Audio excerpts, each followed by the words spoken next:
நம்முடைய கர்த்தராகிய இயேசு கிறிஸ்துவின் நாமத்தில் நிகழ்ச்சிக்கு உங்களை வாழ்த்தி வரவேற்கிறோம். உலகத்தின் முடிவு நாட்களுக்குள் இருக்கும் நமக்கு எச்சரிப்பு உண்டாகும்படி விசுவாசிகளிடையே காணப்படுகிற வஞ்சகங்களை குறித்து தேவன் பேசி வருகிறார். ஆடுகள் மேய்ப்பனுக்கு செவி கொடுக்கும், மேய்ப்பனை பின்பற்றும். இதுதான் தேவனின் நியமம். ஆனால் இன்றைய சபையின் விசுவாசிகள் மேய்ப்பர்களை தங்கள் கட்டுப்பாட்டுக்குள் வைத்திருக்கும் நிலைமையை பார்க்கிறோம்.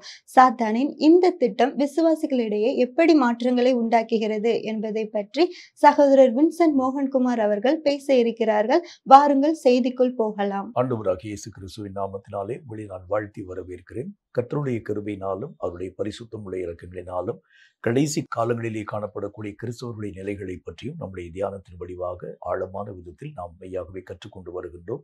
இந்த காலங்கள் நாம் நினைக்கிறதை போல இது சாதாரணமான வகைப்பட்ட ஒரு காலங்களைப் போல அல்ல. இந்த காலங்களை நாம் விளங்கிக் கொள்ள வேண்டியது அவசியம். சபைகளிலே வரக்கூடிய அநேக விதமான மாறாட்டங்கள், பயங்கரமான பிரச்சனைகள், சபைகளிலே வரக்கூடிய அநேக விதமான குழப்பங்கள் போன்ற ஏராளமான சூழ்நிலைகள் உருவாக்கப்பட ஆரம்பிக்கிறதுனால விசுவாச மார்க்கத்தார் திகைத்து போகக்கூடிய காலங்கள் ஒரு பக்கமாக இருக்க, இன்னொரு பக்கத்தில் சபைகளிலே காணப்படக்கூடிய அநேகம் போதகர் என்று அழைக்கப்படக்கூடிய கர்த்தருடைய ஊழியக்காரர்கள் கூட சபைகளை எப்படி நடத்த முடியும் என்கிறதை பற்றி திகைத்து போகக்கூடிய சூழ்நிலைகளின் ஊடாக காணப்படுகிறதை பார்க்க முடியும். ஏன்னா அவர்களுடைய வாக்குகளுக்கு செவி கொடுக்க முடியாத அநேக விதமான திருச்சபைகளிலே காணப்படக்கூடிய அநேக விதமான மக்களுடைய நிலைகளை நாம் பார்க்க ஆரம்பித்தால், இனி நான் இந்த சபையை நடத்துகிறது எப்படி என்று சொல்லி அநேக விதமான போதக பிதாக்கள் தங்கள் மனதிலே கலக்கத்தோடு கூட காணப்படக்கூடிய இந்த கடைசி கால நிலைகளின் ஊடாக நாம் கடந்து போக ஆரம்பிக்கின்றோம். ஒரு திருச்சபை என்றால் எப்படிப்பட்டதாய் விளங்க வேண்டும், அந்த சபையிலே காணப்படக்கூடிய ஒவ்வொரு விதமான மக்களுக்கும் உரிய பங்கு என்றால் அது எப்படியாய் இருக்க வேண்டும் என்கிறதை பற்றி பல விஷயங்களை நாம் மெய்யாகவே கண்டு கொண்டு வருகின்றோம். ஏன்னா இது ஒரு கடைசி காலமாய் இருக்கிறதுனால இந்த காலங்களில் வரக்கூடிய ஒவ்வொரு விஷயமும் ஆரம்ப நாட்களிலே காணப்படக்கூடிய சட்டங்கள் எல்லாவற்றையும் மீறக்கூடியதாக விளங்க ஆரம்பிக்கிறதுனால இந்த காலங்களை நீங்கள் ஆசரிக்கக்கூடிய நீங்களும் நானும் ஆண்டவராகிய தேவனுடைய சட்டங்களையும் நியமங்களையும் தெளிவான விதத்தில் கற்றுக்கொள்ள ஆரம்பிச்சாதான் இந்த காலங்களிலே தேவனுக்கு பிரியமான ஒரு ஆராதனை ஊடாக கடந்து போக முடியும். அதுக்கு முன்னால் கர்த்தருடைய வசனம் சொல்லக்கூடிய வார்த்தையை வாசிக்கிறேன் கேளுங்கள்.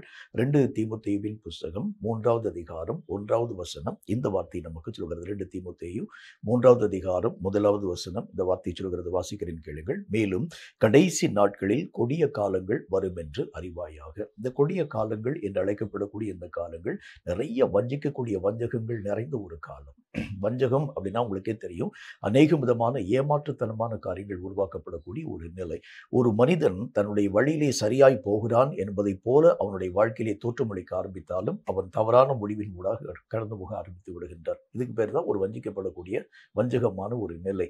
அவனுடைய மனசுல யோசிப்பான், நான் நல்ல முறையில் நான் மெய்யாகவே கடந்து போகிறேன், ஆண்டவராகிய தேவனுடைய வருகையின் நாளில் நான் மெய்யாகவே கைவிடப்படாதவனாய் தேவனுடைய ராஜ்யத்தின் ஊடாக கடந்து போகக்கூடிய ஒரு மனிதனாய் விளங்குவேன் அப்படின்னு சொல்லி அவனுடைய மனசுல யோசிப்பான். ஆனால் அந்த வழியிலே அவன் தாறுமாறாய் கடந்து போகிறதை அவன் அறியாதவனாய் தன்னுடைய இறுதியை கர்த்தராகிய தேவனுக்குள் முடிவுற பண்ண முடியாத ஒரு மனிதனாய் விளங்க ஆரம்பிக்கிறதை பார்க்க முடியும்.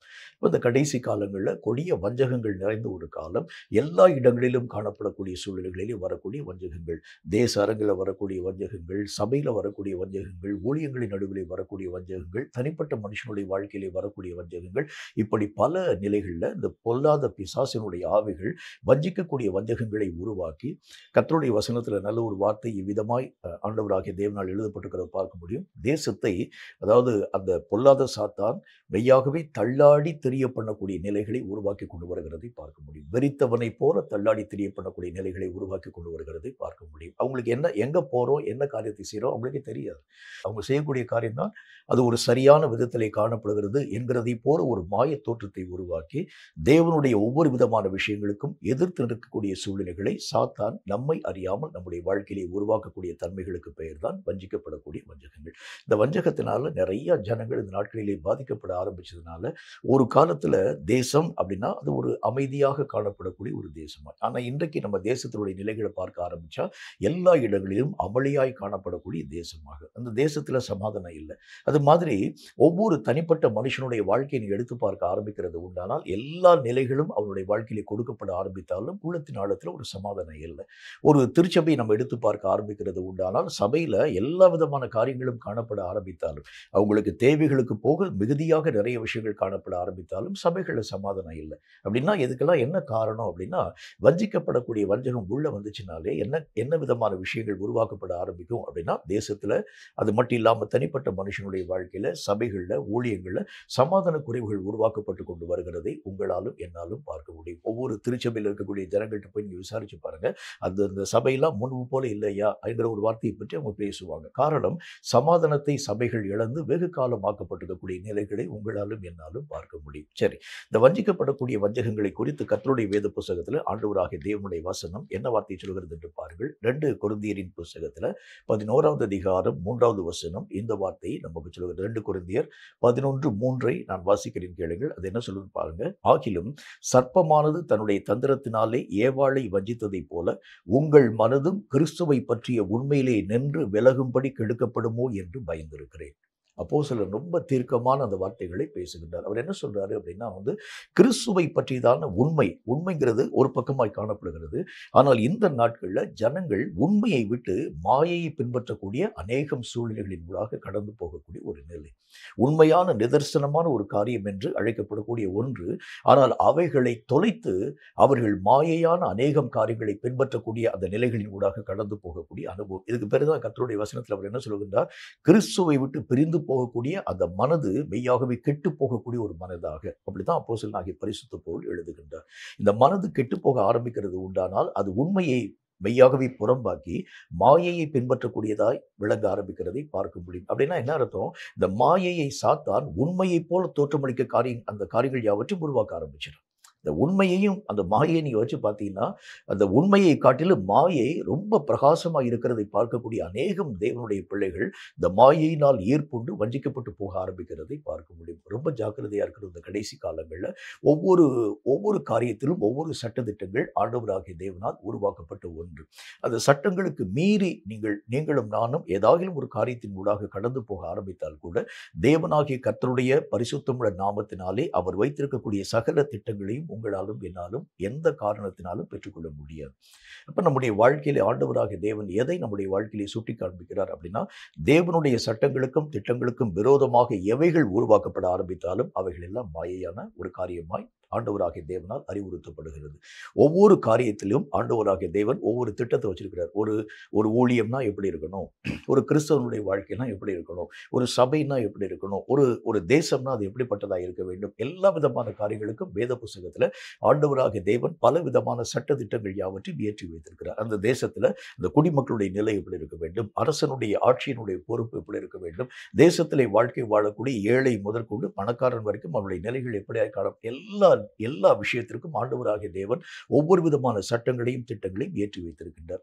எவைகளுக்கு மாறாக எவைகள் எல்லாம் உருவாக்கப்படுகிறதோ அவைகளுக்கு பேர் தான் வஞ்சிக்கப்படக்கூடிய வஞ்சகம். இப்ப நம்ம என்ன காரியத்தை பார்த்துட்டு வரோம் அப்படின்னா, இந்த வஞ்சகம் உலக ரீதியாக வரக்கூடிய காரியங்கள் ஒன்று இருக்க ஆரம்பித்தாலும் கூட திருச்சபையில் ஆண்டவராகிய தேவனால் உருவாக்கப்பட்டிருக்கக்கூடிய சபையில இந்த நாட்களிலே வரக்கூடிய வஞ்சிக்கப்படக்கூடிய வஞ்சகம் ஏராளமாய் உங்களாலும் என்னாலும் கண்கூடாக பார்க்க முடிகிறது. சபை அப்படின்னாலே உங்களுக்கே நல்லா தெரியும், ஒரு ஆண்டவராகிய தேவனை ஆராதிக்கக்கூடிய ஒரு ஸ்தலம் அல்லது பரலோகத்தினுடைய மாதிரியாக உருவாக்கப்பட்டிருக்கக்கூடிய ஸ்தலம். எபிரேயருக்கு எழுதப்பட்ட நிருபத்தில் அதை அப்போஸ்தலனாகிய பரிசுத்த பவுல் அப்படித்தான் சொல்ல ஆரம்பிக்கின்றார். அதில் அவர் என்ன சொல்றார் பாருங்க, இந்த பூலோகத்திலே செய்யப்படக்கூடிய ஆராதனைகள் எல்லாம் பரலோகத்தினுடைய மாதிரியாகவே இயற்றப்பட்ட ஒன்று. அப்ப அந்த பரலோகத்திலே காணப்படும் ஒவ்வொரு முறைகளை பூலோகத்திலே நீங்களும் நானும் ஆசரிக்க துவங்க ஆரம்பிக்கின்றோம். இந்த திருச்சபை முழுக்க ஆண்டவராகிய தேவனுக்கென்றே உருவாக்கப்பட்ட ஒன்று. இதுல மனுஷீகம் என்று அழைக்கப்படக்கூடியவை ஒரு காரியத்திலும் ஒரு காலத்திலும் உள்ள வரக்கூடாது. இதுல மனுஷீகமோ, மனுஷீகத்தினுடைய நினைவோ, மனுஷீகத்தினுடைய யோசனையோ, மனுஷீகத்தினுடைய சித்தமோ, மனுஷீகத்தினுடைய சட்டத்திட்டங்களோ உள்ள வரக்கூடாது. இந்த திருச்சபை அப்படின்னு சொன்னாலே அது முழுக்க கர்த்தராகிய தேவன் ஒருவருக்கே உருவாக்கப்பட்டிருக்கக்கூடிய ஒன்று. இதுல ஆண்டவராகிய தேவன் தங்குகின்றார், தேவன் வாசம் பண்ணுகின்றார், தேவன் தம்முடைய மகிமை அந்த சபையின் மேல் உருவாக்கக்கூடியவராய் விளங்க ஆரம்பிக்கின்றார். சபையினுடைய ஆராதனைகளிலே ஆண்டவராகிய தேவன் பங்கு பெற்று அந்த ஆராதனைகள் யாவற்றையும் அவர் அங்கீகரிக்கும் ஒரு தேவனாய் விளங்குகின்றார். ஆனால் இந்த சட்டத்திட்டங்களுக்கு விரோதமாய் திருச்சபைகள் காணப்பட ஆரம்பிக்கிறது உண்டானால் அந்த சபையில கர்த்தருடைய பிரசன்னம் உள்ள வராது. கர்த்தராகிய தேவனுக்கென்று உருவாக்கப்பட்டிருக்கக்கூடிய திருச்சபையில கர்த்தருடைய பிரசன்னம் வராமல் போச்சுன்னா எப்படி இருந்து யோசிச்சு பாருங்களேன். அப்ப வேதத்தில் ஆண்டவராகிய தேவன் சொல்லுகின்றார், இந்த நியமங்களுக்கு மாறாக, இந்த சட்டங்களுக்கு மாறாக நீங்கள் எவைகளை செயல்படுத்த ஆரம்பித்தாலும் கூட தேவனுடைய பிரசன்னத்தை அந்த அந்த சபையில உங்களால பார்க்க முடியாது. ஒரு சபைன்னு சொன்னாலே எதை ஆண்டவராகிய தேவன் சொல்றார், அந்த சபையில கர்த்தராகிய தேவன் இளைப்பாற ஆரம்பிக்கின்றார். அந்த அந்த இடத்துல தம்முடைய மகிமை ஆண்டவராகிய தேவன் வெளிப்படுத்த ஆரம்பிக்கின்றார். ஆனா இன்னைக்கு திருச்சபையை நீங்கள் எடுத்து பார்க்க ஆரம்பித்தால், இந்த சபையிலே கர்த்தருடைய பாதங்கள் இறங்குகிறதற்கே அருவருப்பு அடையக்கூடிய நிலைகளின் ஊடாக கடந்து போகிறது பார்க்க முடியும். காரணம் என்ன அப்படின்னா, அந்த திருச்சபை என்று அழைக்கப்படக்கூடியது அநேகம் களியாட்டுகள்னால, தேவன் அருவருக்கக்கூடிய அநேகம் விதமான காரியத்தினால மெய்யாகவே நிறைய ஆரம்பித்திருக்கிறதுனால, தேவனுடைய பிரசன்னம் அந்த சபைகளின் மத்தியிலே இறங்கி வர முடியாதவருக்கு தடைகளாய் அவைகள் எல்லாம் காணப்பட ஆரம்பிக்கிறது. அப்ப அந்த வஞ்சிக்கப்படக்கூடிய வஞ்சகங்களால என்னென்ன விதமான சபைகள் வஞ்சிக்கப்பட ஆரம்பித்திருக்கிறதோ அவைகளை விட்டு அவைகள் மனம் திரும்பினால் மட்டும்தான் தேவனுடைய மகிமையை திருச்சபைகளிலே உங்களாலும் என்னாலும் பார்க்க முடியும். ஒன்று. இரண்டாவது காரியம் என்ன அப்படின்னா, அதில் நியமிக்கப்பட்டிருக்கக்கூடிய ஒவ்வொரு மக்களுக்கும் ஒவ்வொரு பொறுப்பை ஆண்டவராகிய தேவன் வைத்திருக்கிறார். ஒரு சபையிலே காணப்படக்கூடிய போதகனுக்கு ஒரு பொறுப்பு, மந்தைகளை மேய்க்கக்கூடிய மேய்ப்பனுக்கு ஒரு பொறுப்பு, அது மட்டும் இல்லாமல் சபையிலே வரக்கூடிய விசுவாசத்திலே காணப்படக்கூடிய விசுவாசிகளுக்கு ஒரு பொறுப்பு, சபையிலே காணப்படக்கூடிய டீக்கன்மார்களுக்கு ஒரு பொறுப்பு, சபையிலே காணப்படக்கூடிய ஒவ்வொரு விதமான பணிகளை செய்யக்கூடிய மக்களுக்கு ஒரு பொறுப்பு. இப்படி ஒவ்வொரு பொறுப்பையும் ஆண்டவராகிய தேவன் திருச்சபைகளிலே வைத்திருக்கின்றார். இந்த பொறுப்புகளிலே நின்று நீங்களும் நானும் தவறும் பொழுதுதான் அந்த சபையினுடைய சட்டத்திட்டங்கள் எல்லாம் உடைக்கப்பட ஆரம்பிக்கிறதை பார்க்க முடியும். அவங்களுடைய பொறுப்பை அவங்க கரெக்டாக செஞ்சுட்டாங்கனாலே, அந்த திருச்சபையினுடைய சட்டத்திட்டங்களின் உட்பட்ட அந்த காரியங்களின் ஊடாக அவங்க கடந்து போக ஆரம்பிச்சிட்டாலே, ஆண்டவராகிய தேவனுடைய சித்தம் அந்த திருச்சபையிலே உருவாக்கப்பட ஆரம்பிக்கிறதை பார்க்க முடியும்.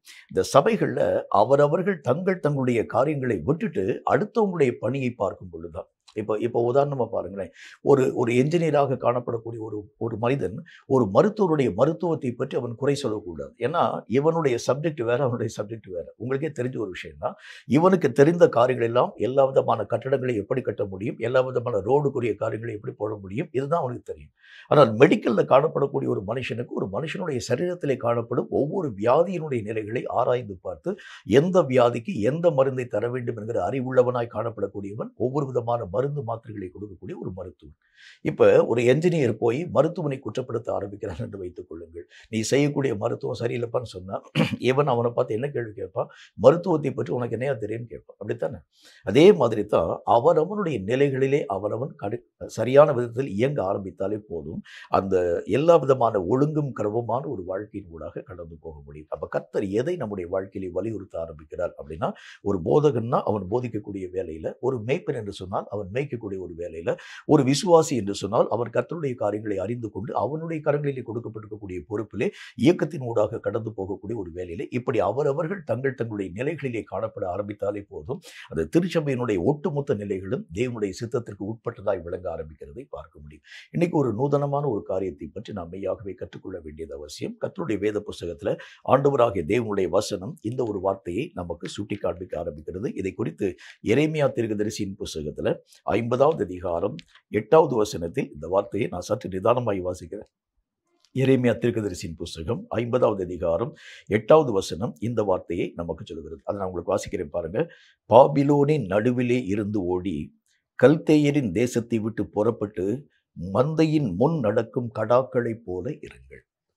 இந்த இடத்துல ஆண்டவருடைய வசனம் என்ன போட்டுக்கு பாருங்க. மந்தைக்கு முன்பதாக கடாக்கள் நடக்கக்கூடிய அந்த நிலைகள். மந்தைகளை மேய்க்க ஒரு மேய்ப்பன் தான் தேவைப்படுகின்றான். ஆனா இப்ப என்ன காரியம் உருவாக்கப்படுகிறது? கடாக்களே அந்த மந்தைகளை மேய்க்கக்கூடிய நிலைகளின் ஊடாக நீங்களும் நானும் பார்த்து கொண்டு வருகின்றோம். கடாக்கள் அப்படின்னா உங்களுக்கே நல்லா தெரியும். அந்த ஆடுகளிலே காணப்படக்கூடிய ஒரு ஆண் ஆட்டுக்கு பேர் கடா. இந்த ஆண் ஆடுகள் அதை என்ன செய்ய ஆரம்பிக்கிறது? மந்தையை அதுவே முன்பதாக நின்று நடத்தக்கூடிய அந்த நிலைகளின் ஊடாக கடந்து போகிறதை பார்க்க முடியும். ஒரு மேய்ப்பனுக்குத்தான் தெரியும் எந்த இடத்தில் ஆடுகளை கொண்டு போய் விட்டால் அந்த ஆடுகள் மெய்யாகவே எல்லா விதமான காரியங்கள் யாவற்றையும் உண்டு பசியாறி இளைப்பாரி தாகத்திற்கு தேவையான அந்த நீர்கள் யாவற்றையும் மெய்யாகவே பருகி ஓய்வு ஒளிச்சலாய் காணப்பட்டு அநேகம் கால்நடைகளின் ஊடாக கடந்து போய் அது பசுமையும் புஷ்டியுமாய் எப்பொழுது எந்த விதத்திலே மாற்றப்பட முடியும் என்கிறதை பற்றி ஒரு மேய்ப்பனுடைய மனதில் தான் எல்லா விதமான காரியங்களையும் அறியக்கூடிய அறிவுள்ளவனாய் அவன் விளங்குகின்றான். ஆனால் இந்த கடாக்கள் என்று அழைக்கப்படக்கூடிய இந்த ஆடுகள் என்ன செய்து பாருங்க, மந்தைகளுக்கு இவைகள் முன்பதாக நடக்கக்கூடியதாய் விளங்க ஆரம்பிக்கிறது. இது எவ்வளவு பெரிய ஒரு ஆண்டவராகிய தேவனுடைய சித்தத்திற்கு மாறாக காணப்படக்கூடிய ஒரு கான்ட்ரோவர்சி. ஒரு ஒரு சபையை ஒரு கடா நடத்த ஆரம்பிக்கிறது உண்டானால் என்ன நடக்கும்னு யோசிச்சு பாருங்களேன். வரக்கூடிய எதிரிகளை இந்த கடாவினால் மெய்யாகவே அந்த காரியங்கள் யாவற்றையும் அழிக்க முடியாது. வரக்கூடிய எதிரி சாதாரணமாக அதாவது இந்த இந்த இந்த கடாவை போல இன்னும் ஒரு கடா வருகிறது உண்டானால் ஒருவேளை சண்டை போட்டு இந்த கடா வந்து அதை மேற்கொள்ள ஆரம்பிக்கலாம். ஆனால் எதிராக வரக்கூடிய இந்த கடாவாக வராமல் ஒரு சிங்கமாக வருகிறது என்று வைத்துக் கொள்ளுங்கள். அந்த சிங்கத்தை இந்த கடா எப்படி ஜெயிக்க முடியும்? யோசிச்சு பாருங்களேன். அல்லது இந்த மந்தையினுடைய காரியங்கள் யாவற்றையும் வஞ்சிக்கும்படிக்காக ஒரு பெரிய ஒரு புலி கொண்டு வருகிறது என்று வைத்துக் கொள்ளுங்கள். இந்த கடாவினால் அந்த புலியினுடைய நிலைகளை மேற்கொள்ளக்கூடிய அந்த வலிமைகளை பெறுகிறது எப்படி? அப்படின்னா, இது ஒரு முன்னுக்கு பின் முரணான ஒரு காரியம் இந்த நாட்களில் உருவாக்கப்படக்கூடிய ஒன்று. பல இடங்கள்ல, திருச்சபைகள்ல இன்றைக்கு சபையினுடைய சட்டதிட்டங்கள் எல்லாம் யாரால் இயற்றப்படுகிறது அப்படின்னா, காணப்படக்கூடிய விசுவாசிகள் சபையினுடைய சட்டத்தை இயற்ற ஆரம்பிக்கிறாங்க. போதகரை அவர்கள் ஒரு புறமாய் ஒதுக்கி வைத்துவிட்டு விசுவாசிகளே அநேக விதமான காரியங்களை பேச துவங்க ஆரம்பிக்கிறாங்க. இந்த போதகருக்கு ஒண்ணுமே தெரியாது. இந்த தேவனுடைய மனுஷனில் அழைக்கப்படக்கூடிய மனிதனுக்கு இந்த சபையினுடைய காரியங்கள் ஒன்றும் தெரியாது. ஆகவே இவனை நாம் புறம்பே தள்ளிவிட்டு நம்முடைய மனம் போரும் போக்கின்படி நாம் காரியங்கள் யாவற்றின் ஊடாக கடந்து போக ஆரம்பிக்கலாம். நான் இவர்களை வழிநடத்தக்கூடிய சகல விதமான ஞானம் பெற்றவனாய் நிற்கிறேன். இந்த மேய்ப்பனுக்கு இந்த காரியங்களை பற்றி அறிவற்றவனாய் இருக்கிறதுனால இந்த சபையினுடைய முழு பொறுப்பையும் நானே மெய்யாகவே இந்த காரியங்கள் யாவற்றையும் ஏற்றுக்கொள்ள ஆரம்பிக்கிறேன். சபையினுடைய போதகருக்கு இவங்க உட்கார்ந்து ஆலோசனை சொல்லுவாங்க. இந்த சபையை எப்படி நடத்துங்கய்யா, எப்படிப்பட்ட ஒரு காரியத்தின் ஊடாக கடந்து போக செய்ய வேண்டும், இவங்களுக்கு இன்னென்ன விதமான காரியத்தை நீங்கள் சொல்லிக் கொடுக்க வேண்டும் என்று சொல்லி அநேக விதமான கடாக்களாய் காணப்படக்கூடிய ஆடுகளிலே காணப்படக்கூடிய ஒன்று மேய்ப்பனுக்கு ஆலோசனை சொல்லுகிறது உண்டானால் அந்த சபையினுடைய நிலை என்னமாய் முடியும் என்று பாருங்கள். இந்த ஆட்டினுடைய நிலை என்று அழைக்கப்படக்கூடிய நிலை இது தன் இச்சையாய் இயங்கக்கூடிய ஆடுகளாய் காணப்படுகிறது இல்லை. இந்த ஆட்டை இயக்க ஒரு மேய்ப்பன் கட்டாயம் தேவைப்பட ஆரம்பிக்கின்றான். அவன் இந்த ஆட்டை காட்டிலும் இன்னும் அறிவுள்ளவனாய் காணப்பட வேண்டியது அவசியம். அப்பதான் அந்த மேய்ப்பனுக்கு தெரியும் எந்த இடத்தில் ஆடுகளை கொண்டு போய் விட்டால் அந்த ஆடுகள் பத்திரப்பட்டிருக்கும், எந்த இடத்தில் ஆடுகளை கொண்டு போய் விட்டால் அந்த ஆடுகளுக்கு எந்த விதமான சேதமும் வராது, எந்த இடத்தில் ஆடுகளை கொண்டு போய் விட்டால் அந்த ஆடுகள் இன்னும் மையாகவே கொழுமையாய் காணப்படக்கூடியதாய் விளங்க ஆரம்பிக்கும், எந்த இடத்துல ஆடுகளை கொண்டு போய் விட்டால் அதனுடைய ஜீவனுக்கு பாதகம் வராது. இதை மெய்யாகவே உணர்கிறவன் யார் அப்படின்னா மந்தையை மெய்யாகவே காக்கக்கூடிய மேய்ப்பனால் மட்டுமே ஆகும். ஆனா இப்ப இருக்கக்கூடிய காலங்களில் எடுத்து பார்க்க ஆரம்பிக்கிறது உண்டானால் நிறைய ஆடுகள் இந்த நாட்களில் மேய்ப்பனை புறம் தள்ளி மந்தைகளை மேய்க்கக்கூடிய நிலைகளை பார்க்க முடியும். நிறைய திருச்சபைகள் இதற்கு நான் உதாரணமாக பேச முடியும். நிறைய திருச்சபைகள்ல அந்த மேய்ப்பர்களில் அழைக்கப்படக்கூடிய அநேக விதமான போதகர்கள் என்னோடு கூட வந்து பேசக்கூடிய அந்த காலங்கள் அவர்கள் புலம்பக்கூடிய ஒரு மக்களாக விளங்க ஆரம்பித்தார்கள். சொல்லுவாங்க, நாம் பேசக்கூடிய சத்தத்தெல்லாம் அவர்கள் மெய்யாகவே அவைகள் ஒன்றையும் அவர்கள் தங்களுடைய செவிகளிலே கேட்காமல் அவர்கள் தங்கள் மனம் போன போக்கின்படி அதுல காணப்படக்கூடிய ரொம்ப முக்கியஸ்தராய் காணப்படக்கூடிய மக்கள் போடக்கூடிய சட்டங்கள் தான் அந்த சபையிலே ஏற்றப்படக்கூடியதாக என்னை ஒரு மூலையிலே ஒதுக்கி வைக்கக்கூடிய நிலைகளின் ஊடாக இருக்கிறது நான் பார்க்கிறேன். நிறைய திருச்சபையிலே இதே விதமான நிலைகள் காணப்படுகிறதை பார்க்க முடியும். இது ஆண்டவராகிய தேவனுடைய திட்டத்திற்கு முரண்பட்ட ஒன்று. தேவனுடைய திட்டம் என்ன அப்படின்னா ஒரு மந்தையை காக்க ஒரு மேய்ப்பன் தேவை. அந்த மேய்ப்பன் சகலத்தையும் அறிந்த ஒரு மேய்ப்பனாய், அந்த ஆடுகளுடைய நிலைகளை அறியக்கூடியவனாய், அந்த ஆடுகளுடைய நடைகளை அறியக்கூடியவனாய், அந்த ஆடுகளுடைய சகல விதமான உணர்வுகளை உணரக்கூடியவனாய் அவன் காணப்படக்கூடிய நல்ல ஒரு மேய்ப்பன் இருக்க வேண்டியது அவசியம். ஆனால் அந்த மேய்ப்பனுக்கு புறம்பாக இந்த கடைசி நாட்கள்ல சாத்தானுடைய வஞ்சிக்கக்கூடிய வஞ்சகம் எதை உருவாக்க ஆரம்பிக்கிறது அப்படின்னா உன்னுடைய போதகனுக்கு ஒன்றும் தெரியாது, உன்னை நடத்தக்கூடிய மனுஷனுக்கு எந்த விதமான காரியத்தையும் பற்றி அறிவு கிடையாது. இப்படிப்பட்ட நிலைகளை நம்முடைய வாழ்க்கையிலே சாத்தான் உருவாக்கி கொண்டு வந்து இந்த கடைசி நாட்களில் அநேக விதமான மக்களை ஆடுகளே நடத்தக்கூடிய சூழ்நிலைகளை உருவாக்க ஆரம்பிக்கிறார். ஒரு ஆடு வேறொரு ஆடை நடத்தினால் அந்த 2 ஆடும் எங்க போய் விழுந்து பாருங்க. கர்த்தருடைய வேதத்திலே ஆண்டவராகிய தேவன் சொல்லுகின்றார், ஒரு குருடனுக்கு இன்னொரு குருடன் வழிகாட்டினால் 2 பேரும் போய் மெய்யாகவே ஒரு பெரிய ஒரு பள்ளத்திலே போய் விழ ஆரம்பிச்சிடுவாங்க. அப்படின்னா ஆண்டவருடைய வேதம் சொல்கிறதை போல முன் அறியாது இருக்கக்கூடிய ஒரு மனிதன் மற்ற மனுஷனை நடத்துகிறது எப்படி அப்படின்னா இந்த சபையினுடைய எல்லா விதமான ஒழுங்கு முறைகள் எல்லாவற்றையும் கெட்டுப்போக பண்ணக்கூடிய அளவிற்காகத்தான் இந்த கடைசி நாட்களில் சாத்தானுடைய வஞ்சிக்கக்கூடிய வஞ்சகம் ஒவ்வொரு விதமான மக்களுடைய மனதையும் பற்றி பிடிக்க ஆரம்பித்து போதகர்களினுடைய வார்த்தைகளுக்கு மிஞ்சி இவர்கள் தங்களுடைய நடைகள் யாவற்றையும் உருவாக்கக்கூடிய அந்த நிலைகளை சாத்தான் இந்த நாட்களிலே மெய்யாகவே வஞ்சிக்கக்கூடிய வஞ்சகமாக சபைகள் தோறும் உண்டாக்கி கொண்டு வருகிறதை பார்க்க முடியும். இப்போ இந்த போதகர்களுக்கு இந்த ஆடுகள் கீழ்ப்படியாது. தங்கள் மனம் போன போக்கின்படி கடந்து போகக்கூடிய ஆடுகள், தங்களுடைய இச்சைகளின்படி கடந்து போகக்கூடிய ஆடுகள். இவைகளை நடத்துகிறதற்கு இந்த இந்த ஆடுகளிலே ஒன்றையே அவைகள் மெய்யாகவே தேர்வு செய்து தங்களுக்கு முன்னோடியாக இந்த ஆடுகள் மெய்யாகவே அனுமதிக்க ஆரம்பிக்கிறது. இது ஆண்டவராகிய தேவனுடைய நியமங்களுக்கு முரண்பட்ட ஒரு காரியமாக இருக்கிறதுனால மெய்யாகவே இது கர்த்தருடைய சித்தத்தின்படி நடத்தப்படக்கூடிய ஒரு சபையாய் அல்ல, தேவனுக்கு விரோதமாக காணப்படக்கூடிய நிலைகளிலே காணப்படும் ஒரு சபையாய் இருக்கிறதை உங்களாலும் என்னாலும் பார்க்க முடியும். சரி, இதுல கொஞ்சம் சில முக்கியமான காரியங்களை பற்றி வேதம் என்ன வார்த்தையை சொல்கிறது பாருங்க. கர்த்தருடைய சித்தம் என்ன அப்படின்னு பார்த்தீங்கன்னா, ஏசாயா தீர்க்கதரிசியின் புஸ்தகத்துல 40வது அதிகாரம் 11வது வசனம் இந்த வார்த்தையை நமக்கு சொல்கிறது. ஏசாயா 40வது அதிகாரம் 11வது வசனம் இந்த வார்த்தையை சொல்கிறது. வாசிக்கிறேன், கேளுங்கள்.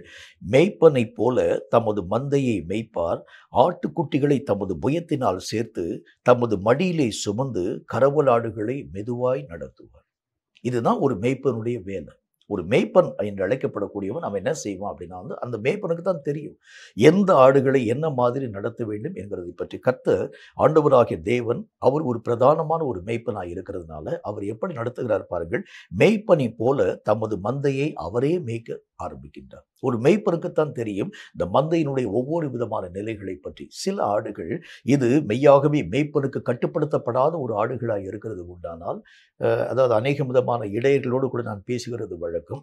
அவங்க சொல்லக்கூடிய ஒரு வார்த்தை, திடீரென்று சொல்லி நள்ளிரவு நேரத்தில் சில ஆடுகளுக்கு அதாவது தூங்கி கொண்டிருக்கக்கூடிய ஆடுகளுக்கு ஒரு விழிப்பு வருகிறது வழக்கம். அந்த மாதிரி வரக்கூடிய நேரத்தில் இந்த ஆடுகள் துள்ளி குதித்து மந்தையிலே போடப்பட்டிருக்கக்கூடிய அதாவது அந்த அந்த எல்லா விதமான வேலிகளை தாண்டி அதாவது அந்த கிடைகள் யாவற்றையும் தாண்டி அவைகள் வெளியே ஓடி போக ஆரம்பிச்சு.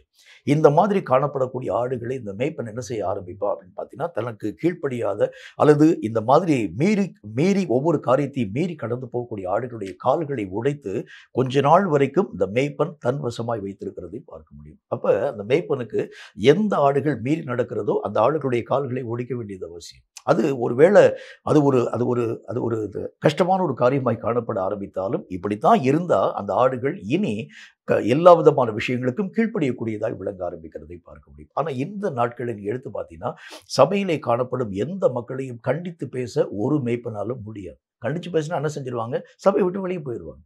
நாங்கள் ஏங்க உங்களுடைய வார்த்தைகளின்படி நாங்கள் மெய்யாகவே செவி கொடுக்க வேண்டும், நாங்களே எங்களுடைய கையிலிருந்து காணிக்கையை போடுறோம், நாங்களே எங்கள் கையிலிருந்து தசமபாகத்தை கொடுக்குறோம், காணிக்கை கொடுக்குறோம், எல்லா காரியத்தையும் கொடுத்து உங்களுடைய ஊழியத்தின் ஊடாக நாங்கள் பங்கு பெற்று நீங்கள் திட்டக்கூடிய வார்த்தையை நாங்கள் கேட்க வேண்டும் என்கின்ற நியதி எங்களுடைய வாழ்க்கையிலே வர வேண்டியதனுடைய காரணம் என்ன? இப்படித்தான் கேட்டு ஜனங்கள் வெளியே போக ஆரம்பிக்கிறார். சில மந்தையிலே காணப்படக்கூடிய ஆடுகளுடைய கால்கள் ஒடிக்கப்படாது இருக்கிறது உண்டானால் அவைகள் மீறி நடந்து எங்காகிலும் ஒரு விலங்கின் ஊடாக மெய்யாகவே கடந்து போய் இரையாக மாற்றப்படுகிறது பார்க்க முடியும். அப்ப சில ஆடுகள் மெய்யாகவே அவையுடைய கால்கள் உடைக்கப்பட வேண்டும், சில ஆடுகள் மெய்யாகவே கட்டுப்படுத்தப்பட வேண்டியது அவசியம், சில ஆடுகளுக்கு தேவையான ஆகாரங்கள் புஷ்டியான ஆகாரங்கள் கொடுக்கப்பட வேண்டும். இவைகள் எல்லாம் ஒரு மேய்ப்பனால் மட்டுமே இந்த காரியங்கள் யாவும் ஆண்டவராகிய தேவனுடைய நியமத்தின்படி செய்து முடிக்க முடியும். ஆனால் இவைகளை தவிர்த்து ஒரு ஆடே அந்த ஆட்டு மந்தையை மேய்க்க ஆரம்பித்தால் இவைகளிலே ஒன்றும் அறியாதிருக்கக்கூடிய அந்த ஆடு அந்த மந்தையை மேய்க்க ஆரம்பிக்கிறது உண்டானால் துஷ்டன் அந்த மந்தையை மெய்யாகவே தன்வசமாய் ஈர்த்து கொண்டு போக ஆரம்பித்தாலும் துஷ்டன் என்று அறியாதிருக்கக்கூடிய தலைமை ஏற்று நடத்தக்கூடிய அந்த ஆடுகள் துஷ்டன் என்பதாக கடந்து போகும். என்ன நடக்கும்? உங்களுக்கே தெரிஞ்ச ஒரு காரியம் தான். அவைகள் ஏமாற்றம் அடைந்து அந்த ஆடுகளுடைய ஜீவன் எல்லாம் துஷ்டனுடைய கரங்களிலே மாண்டு மடிந்து போகிறதை பார்க்க முடியும். இதுதான் இந்த நாட்களிலே உருவாக்கப்படக்கூடிய திருச்சபையினுடைய முக்கியமான ஒரு தன்மை.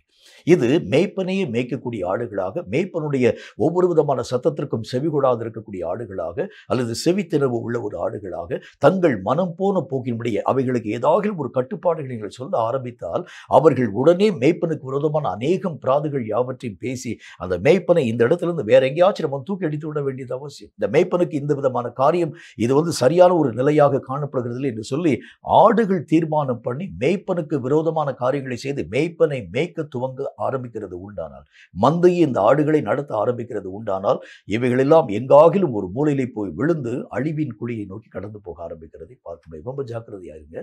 தேவனுடைய நியமங்களுக்கு மாறாக எவைகளை நீங்கள் செயல்படுத்த ஆரம்பித்தாலும் அவைகள் ஆண்டவராக தேவனால் அங்கீகரிக்கப்படாத ஒன்று. தேவனுடைய திட்டம் என்ன அப்படின்னா மேய்ப்பனை போல அவர் தான் நடத்தணும். அவர்தான் ஆடுகளை மெய்யாகவே சுமக்க வேண்டும். அவர்தான் ஆண்டவராகிய தேவனுடைய நாமத்தினாலே அந்த அந்த அதாவது அந்த சகல விதமான அந்த கரவல் ஆடுகள் எல்லாவற்றையும் மெதுவாய் அவர்தான் நடத்தி கொண்டு போக வேண்டும்.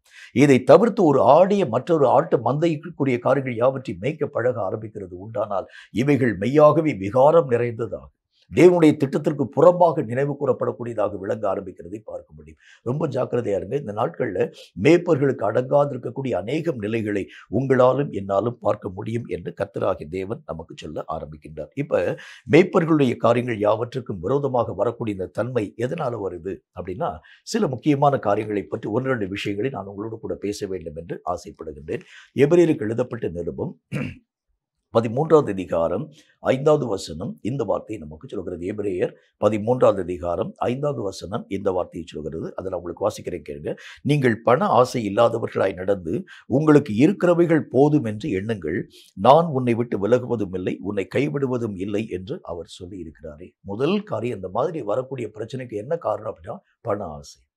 சபையை இன்னும் நான் விரிவுபடுத்த வேண்டும், சபையினுடைய திட்டங்கள் எல்லா விதமான காரியங்களின் ஊடாக நான் கடந்து போக வேண்டும் என்று பண ஆசை எப்போ வர ஆரம்பிக்கிறதோ அப்பொழுது என்ன விதமான விஷயங்கள் உருவாக்கப்பட ஆரம்பிக்கும் என்றால், ஆடுகள் தன் இச்சையாய் நடந்து போக ஆரம்பிக்கிறதை பார்க்க முடியும். தன்னுடைய விருப்பத்தின்படியே காரியங்களை உருவாக்க ஆரம்பிக்கிறதை பார்க்க முடியும். இந்த ஆடுகள் இந்த மாதிரி எல்லா விதமான விஷயங்களின் ஊடாக கடந்து போகிறதுக்கு காரணம் என்ன? நாங்கள் எங்களுடைய கரங்களில் இருக்கக்கூடிய காணிக்கைகள் யாவற்றையும் போதகருடைய கரங்களில் கொடுக்கிறோம். பின் ஏன் நாங்கள் போதகருடைய வார்த்தைகளுக்கு கீழ்ப்படிய வேண்டும்? அவர்கள் அந்த போதகர் என்று அழைக்கப்படக்கூடிய கர்த்தருடைய மனிதன், அவர் மெய்யாகவே எங்களுக்கு அடிமையாக இருக்க ஆரம்பிக்கின்றார். நாங்கள் சொல்லக்கூடிய சட்டங்களை தான் அவர் கேட்க வேண்டும்.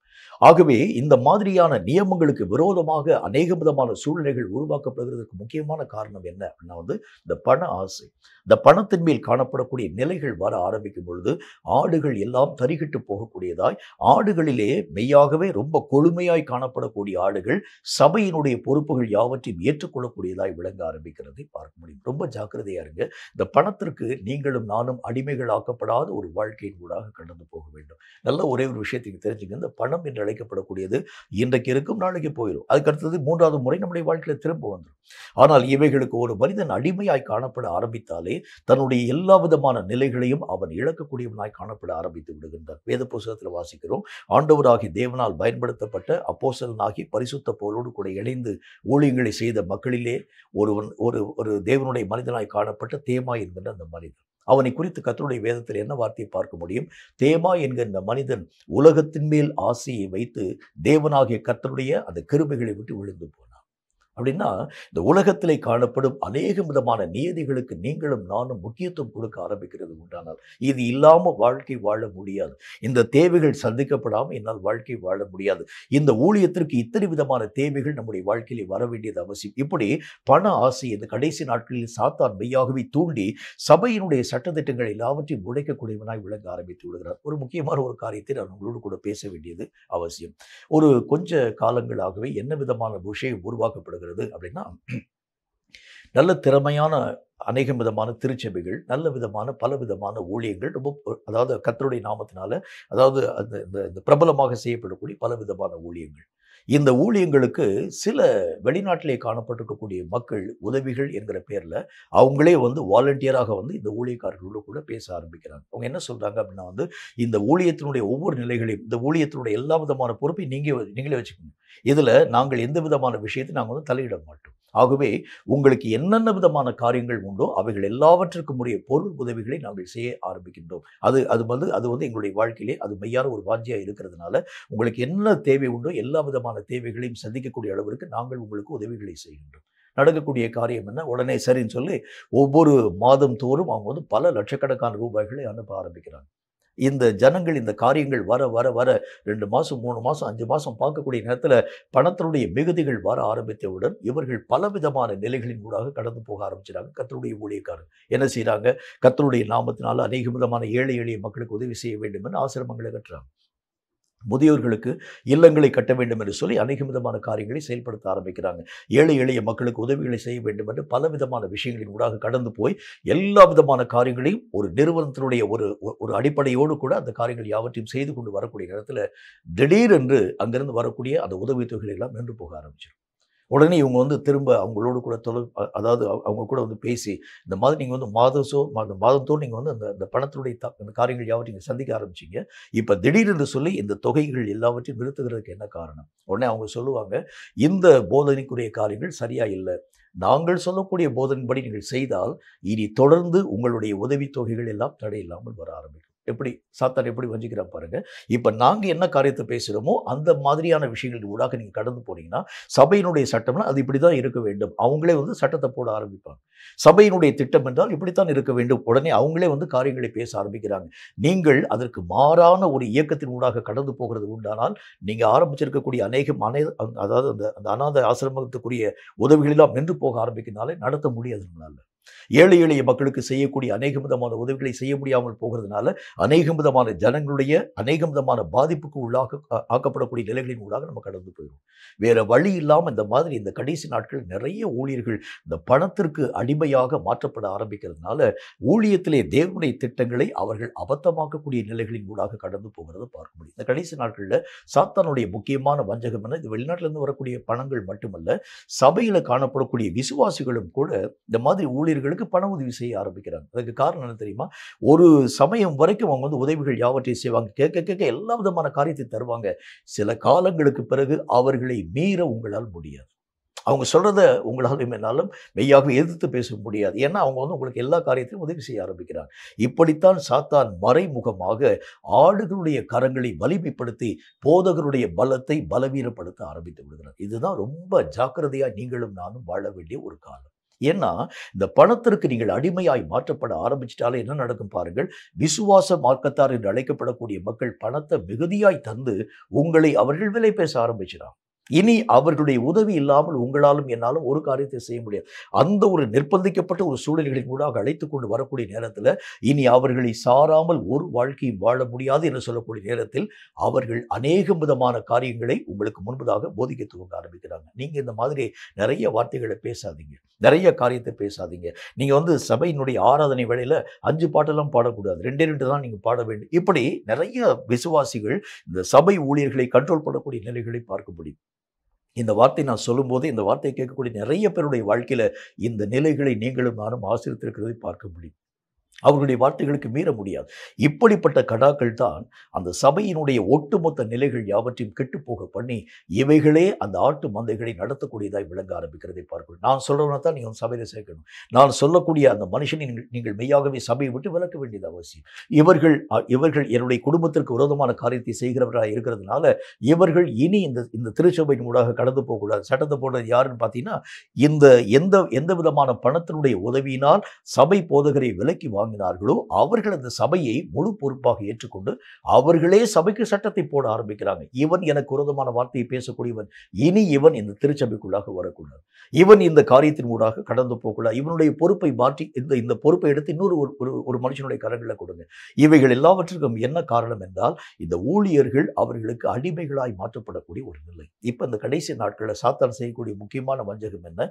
ஆடுகளை இந்த சாத்தான் கொழுக்க பண்ணி இந்த ஆடுகள் போதகருடைய பொறுப்பை தன்வசமாய் பிடுங்கிக் கொள்ளக்கூடிய நிலைகளை இந்த நாட்களில் உருவாக்கி கொண்டு வருகின்றான். இதுதான் வஞ்சகங்களிலே பெரிய ஒரு பிரதானமான ஒரு வஞ்சகம்.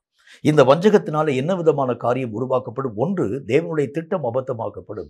2, தேவனுடைய சித்தம் இந்த பூமியில நிறைவாக்கப்படாது. 3, இந்த ஆட்டு மந்தைகள் எல்லாம் இந்த அதாவது வழிநடத்தக்கூடிய இந்த கடாவை பின்பற்றி போகிறதுனால இவைகள் எல்லாம் எங்கோ ஒரு இடத்தை போய் சிக்குண்டு மாண்டு மடிந்து போகக்கூடிய நிலைகளின் ஊடாக கடந்து போகிறதை பார்க்க முடியும். அதனாலதான் இந்த சாத்தான் இந்த கடைசி நாட்களில் இப்படிப்பட்ட காரியங்களை திருச்சபைகளிலே உருவாக்கி கொண்டே வர ஆரம்பிக்கிறார். நான் உருவாக்கின சட்டம், நான் உருவாக்கி இருக்கக்கூடிய கட்டடம், நான் இருக்கக்கூடிய இடம், இதிலே ஆராதிக்கக்கூடிய நீங்கள் என்னுடைய வார்த்தைக்கு புறம்பாய் பேசுகிறது எப்படி? இன்றைக்கு நிறைய விசுவாசிகள் அநேக விதமான திருச்சபையினுடைய உபதேசங்களுக்கும் சட்டங்களுக்கும் மீறி நடக்கிறதுக்கு என்ன காரணம்? சபையிலே காணப்படக்கூடிய போதகர்களை மெய்யாகவே அடிமையாய் வைத்திருக்கிறனுடைய காரணம் என்னன்னு சொன்னா, இந்த விசுவாசிகள் இல்லாமல் சபையை நடத்த முடியாத அளவிற்கு அந்த காரியங்களை இந்த விசுவாசிகள் உருவாக்க ஆரம்பிக்கிறார். இவைகள் எல்லாவற்றுக்கும் எங்கிருந்து திட்டங்கள் வருகிறது? சாத்தானுடைய வஞ்சிக்கக்கூடிய வஞ்சகங்களினால் இந்த விசுவாசிகள் அநேக விதமான சபையினுடைய சட்டத்திட்டங்கள் யாவற்றுக்கும் மீறக்கூடிய நிலைகளை சபையிலே சாத்தான் உருவாக்க ஆரம்பித்து விடுகிறார். சபை என்கிறது கர்த்தராகிய தேவன் ஒருவருக்கு மட்டும்தான். இதுல உங்களுக்கும் அதிகாரம் கிடையாது, எனக்கு அதிகாரம் கிடையாது.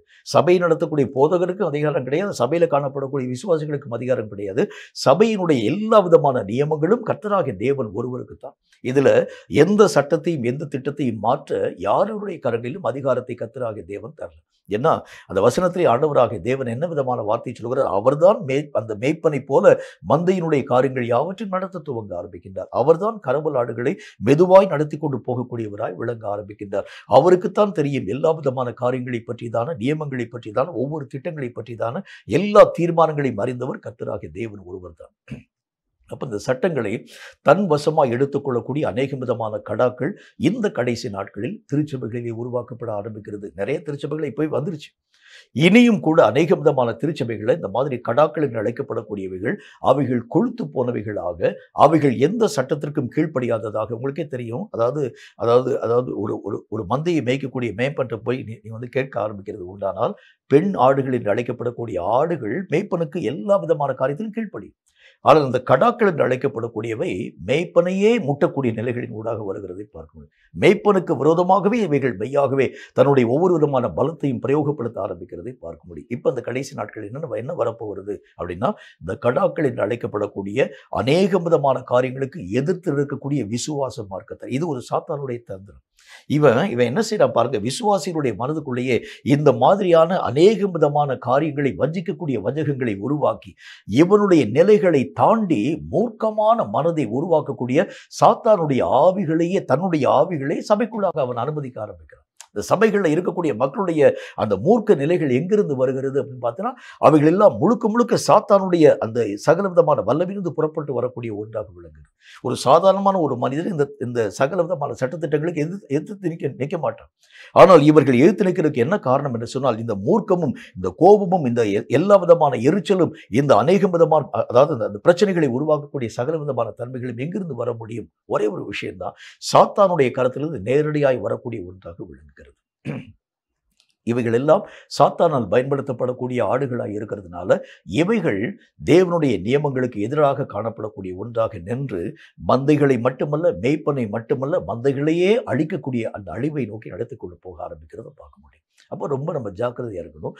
ஒருவேளை நான் இந்த சபையிலே காணப்படக்கூடிய விசுவாச மார்க்கத்தனாய் இருக்கக்கூடிய நான் சபையினுடைய சட்டத்திட்டங்களுக்கு மிஞ்சி நடக்கிற நான் பாருங்க, ஒருவேளை இந்த காரியம் சாத்தானுடைய வித்துக்களின் மூலமாக என்னுடைய வாழ்க்கையிலே உருவாக்கப்படுகிறது உண்டானால் இவைகளை விட்டு நீங்களும் நானும் மனம் திரும்பும்.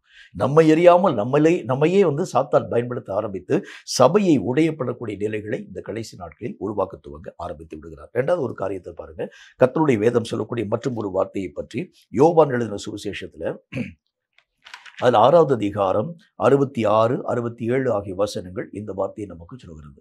யோவான் 6வது அதிகாரம் 66, 67 ஆகிய வசனங்களை வாசிக்கிறேன். அது முதல் அவருடைய சீஷரில் அநேகர் அவருடனே கூட நடவாமல் பின்வாங்கி போனார்கள். 67வது வசனம், அப்பொழுது இயேசு 12 நோக்கி, நீங்களும் போய்விட மனதாய் இருக்கிறீர்களோ என்றார். ரெண்டாவது, இந்த விசுவாசிகள் பயன்படுத்தக்கூடிய இரண்டாவது ஆயுதம் என்ன தெரியுமா? சபை போதகருக்கு விரோதமான காரியங்களை செஞ்சு சபையிலே சட்டத்திட்டங்கள் யாவற்றையும் உருவாக்கக்கூடிய நிலைகள் யாவற்றையும் இவர்களுடைய கரங்களிலே கொடாதிருக்கிறது உண்டானால் போதகரை அவர்கள் மிரட்ட ஆரம்பிக்கிறாங்க. என்ன மிரட்ட ஆரம்பிக்கிறாங்க? நாங்கள் உங்களை விட்டு வெளியே போயிடுவோம். இந்த சபையிலே காணப்படக்கூடிய நாங்கள் மட்டுமல்ல, எங்களை சார்ந்திருக்கக்கூடிய அநேக விதமான மக்களையும் கூட்டிக் கொண்டு நாங்கள் வெளியே போயிடுவோம். சபையிலே காணப்படக்கூடிய போதகர் பயந்து போயிடுவார். ஐயோ, இனி நம்ம என்ன செய்ய முடியும்? சபையை இப்படி நான் உருவாக்கி வச்சிருக்கிறேன், இவர்களுடைய வார்த்தைகளை கேட்டு அநேக விதமான ஆடுகள் வெளியே போயிடுச்சுன்னா இனி இந்த திருச்சபையினுடைய காரியங்கள் எதன் மூலமாய் உருவாக்கப்பட முடியும் என்கிறதை பற்றி யோசிக்கக்கூடிய போதகர் அவர் என்ன செய்கிறாரு? ஆடுகளுடைய சத்தத்திற்கு செவி கொடுத்து உங்க இஷ்டத்தின்படி நீங்க காரியங்களை செய்யுங்கள் என்று சொல்லி இந்த ஆடுகளை ப்ளீஸ் பண்ணக்கூடிய அநேக விதமான நிலைகளை பார்க்க முடியும். இப்ப இந்த கடைசி நாட்களில் போதகர்களை அல்லது நடத்தக்கூடியவர்களை மிரட்டக்கூடிய விசுவாசிகள், இது எவ்வளவு பெரிய டேஞ்சர்னு பாருங்களேன். ஒரு ஆடு மேய்ப்பனை மிரட்டினால் என்ன நடக்குன்னு யோசிச்சு பாருங்க. ஒரு ஆடு மேய்ப்பனுக்கு சட்டத்தை போட ஆரம்பித்தால் என்ன நடக்குன்னு யோசிச்சு பாருங்க. ஒரு ஆடு மேய்ப்பனுக்கு விரோதமான காரியங்களை செயல்படுத்த ஆரம்பித்தால் அந்த மந்தையினுடைய நிலை என்னவாய் முடிய ஆரம்பிக்கும் என்று யோசிச்சு பாருங்க. இந்த கடைசி நாட்களில் சாத்தான் செய்யக்கூடிய முக்கியமான அடுத்த ஒரு தந்திரம் என்ன அப்படின்னா அநேக விதமான திருச்சபையில காணப்படக்கூடிய போதகர்களை விசுவாசிகள் மிரட்ட ஆரம்பிக்கிறாங்க. எப்படி மிரட்ட ஆரம்பிக்கிறாங்க? நீங்கள் எங்களுடைய வார்த்தைக்கு செவி கொடாது இருக்கிறது உண்டானால் இனி இந்த சபையின் ஊடாக நாங்கள் கடந்து வர மாட்டோம், நாங்கள் வெளியே போயிடுவோம். நீங்க ஆரம்பிச்சிருக்கக்கூடிய இந்த சபையிலே காணப்படக்கூடிய நாங்கள் மட்டுமல்ல, எங்களோடு கூட இருக்கக்கூடிய எல்லா விதமான மக்களுடைய மனதை நாங்கள் பாய்சன் பண்ணி எல்லா விதமான மக்களையும் நாங்கள் எங்களோடு கூட இழுத்துக்கொண்டு போக ஆரம்பிச்சிடுவோம். இனி இந்த சபையில ஆராதனை நடத்த வேண்டும் என்றால் நீங்க மாத்திரம்தான் தனியா நிக்கணும். நீங்களும் உங்களுடைய குடும்பத்தில் காணப்படக்கூடிய மக்கள் மட்டும் தான் நிற்க வேண்டுமே தவிர, சபையிலே காணப்படும் ஒட்டுமொத்த விசுவாச மார்க்கத்தாரை நாங்கள் இழுத்துக்கொண்டு போக ஆரம்பிப்போம் என்று சொல்லி சபையின் போதகரை மிரட்டக்கூடிய அநேகம் விதமான கடாக்கள். இவைகள் எல்லாம் சாத்தானால் உருவாக்கப்பட்டிருக்கக்கூடிய ஆயுதம் என்பதை நீங்களும் நானும் கற்றுக்கொள்ள வேண்டும். இந்த நாட்கள்ல அநேக விதமான காரியங்கள்ல சபைகளிலே போடப்படக்கூடிய சட்டத்திட்டங்களை மீறக்கூடிய ஏராளமான மக்கள் செய்யக்கூடிய காரியங்கள் என்ன அப்படின்னா, அவங்க என்ன செய்றாங்க, சபையிலே காணப்படும் அநேக விதமான சட்டத்திட்டங்களுக்கு விரோதமான காரியங்களை செய்யும்படியாக சபையின் போதகரை அல்லது நடத்தக்கூடியவர்களை அவர்கள் மிரட்ட துவங்க ஆரம்பிக்கிறாங்க. இதுவும் கூட சாத்தானால் உருவாக்கப்படக்கூடிய ஒரு தந்திரம் தான். ஏனென்றால் ஆண்டவராகிய தேவனுடைய நியமங்கள் எப்படிப்பட்ட நியமங்கள்? மேய்ப்பன் ஆடுகளை அறிய வேண்டும், ஆடுகளும் மேய்ப்பனை அறிய வேண்டும். ஆடுகளுடைய ஒவ்வொரு நிலைகளையும் அறிந்து மேய்ப்பன் ஆடுகளை சரியாக நடத்தி கொண்டு போக வேண்டும். ஆடுகளும் அவருடைய சத்தத்தை கேட்டு அவருக்கு அப்படி பின் சென்று அந்த காரியங்கள் யாவற்றையும் பின்பதாக கடந்து போக வேண்டியது அவசியம். அவனுக்கு மீறி ஒரு ஆடுகளும் இங்கும் அங்கும் வெளியே கடந்து போகக்கூடாது. வேலிகளை தாண்டி அந்த ஆடுகள் மெய்யாகவே கடந்து போகக்கூடாது. மேய்ப்பன் எங்கே நடத்துகிறாரோ அங்கே போய் மேய வேண்டும். மேய்ப்பன் எந்த இடத்துல அந்த ஆடுகள் எல்லா விதமான ஆடுகள் யாவற்றையும் மடக்குகிறானோ அங்கே அந்த ஆடுகள் படுத்துக்கொள்ள வேண்டும். இதுதான் கர்த்தருடைய நியமம். ஆனா இப்ப நடக்கக்கூடிய காரியத்தை பாருங்க, என்ன விதமான காரியங்களை சாத்தான் உருவாக்கி கொண்டு வருகின்றான். மேய்ப்பனுக்கு ஆலோசனை சொல்லவும், ஒருவேளை மேய்ப்பன் அந்த ஆலோசனைகளுக்கு செவிகூடாது இருக்கிறது உண்டானா, இல்லைங்க இது கர்த்தருடைய திட்டம் இதுதான், கர்த்தருடைய சித்தம் இதுதான், இதற்கு மாறாக ஒன்றையும் செய்ய முடியாது என்று சொன்னால், மேய்ப்பனுடைய ஆடுகள் எல்லாம் மேய்ப்பனுக்கு முன்பதாக நின்று, இனி நாங்கள் உம்முடைய வார்த்தைக்கு கீழ்ப்படிய மாட்டோம். இயேசுடைய காலத்தில் அப்படியே உருவாக்கப்படக்கூடிய நிலைகளை பார்க்க முடியும். அது முதல் கொண்டு அவருடைய சீஷர்களில் அநேகர் ஆண்டவராகிய தேவனை விட்டு பிரிட்டு போனாங்க.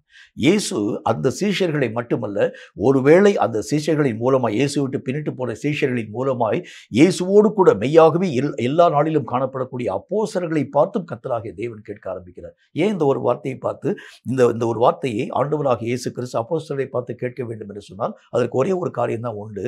இந்த அநேகம் விதமான ஜனங்கள், பின்னிட்டு போன ஜனங்கள் சும்மா போயிருக்க மாட்டாங்க. இவர்களுடைய மனதிலும் பாய்சனை போட்டு போயிருப்பாங்க. ஏதாகிலும் ஒரு குற்றமான காரியங்களை போட்டு போயிருப்பாங்க. இயேசு மெய்யாகவே சமநிலையாய் நம்முடைய காரியங்கள் யாவற்றையும் நடத்தக்கூடியவர் அல்ல. அவர் மெய்யாகவே ஒரு எல்லா விதமான காரியங்கள் யாவற்றையும் கடினமாய் நடத்தக்கூடிய ஒரு தேவன்.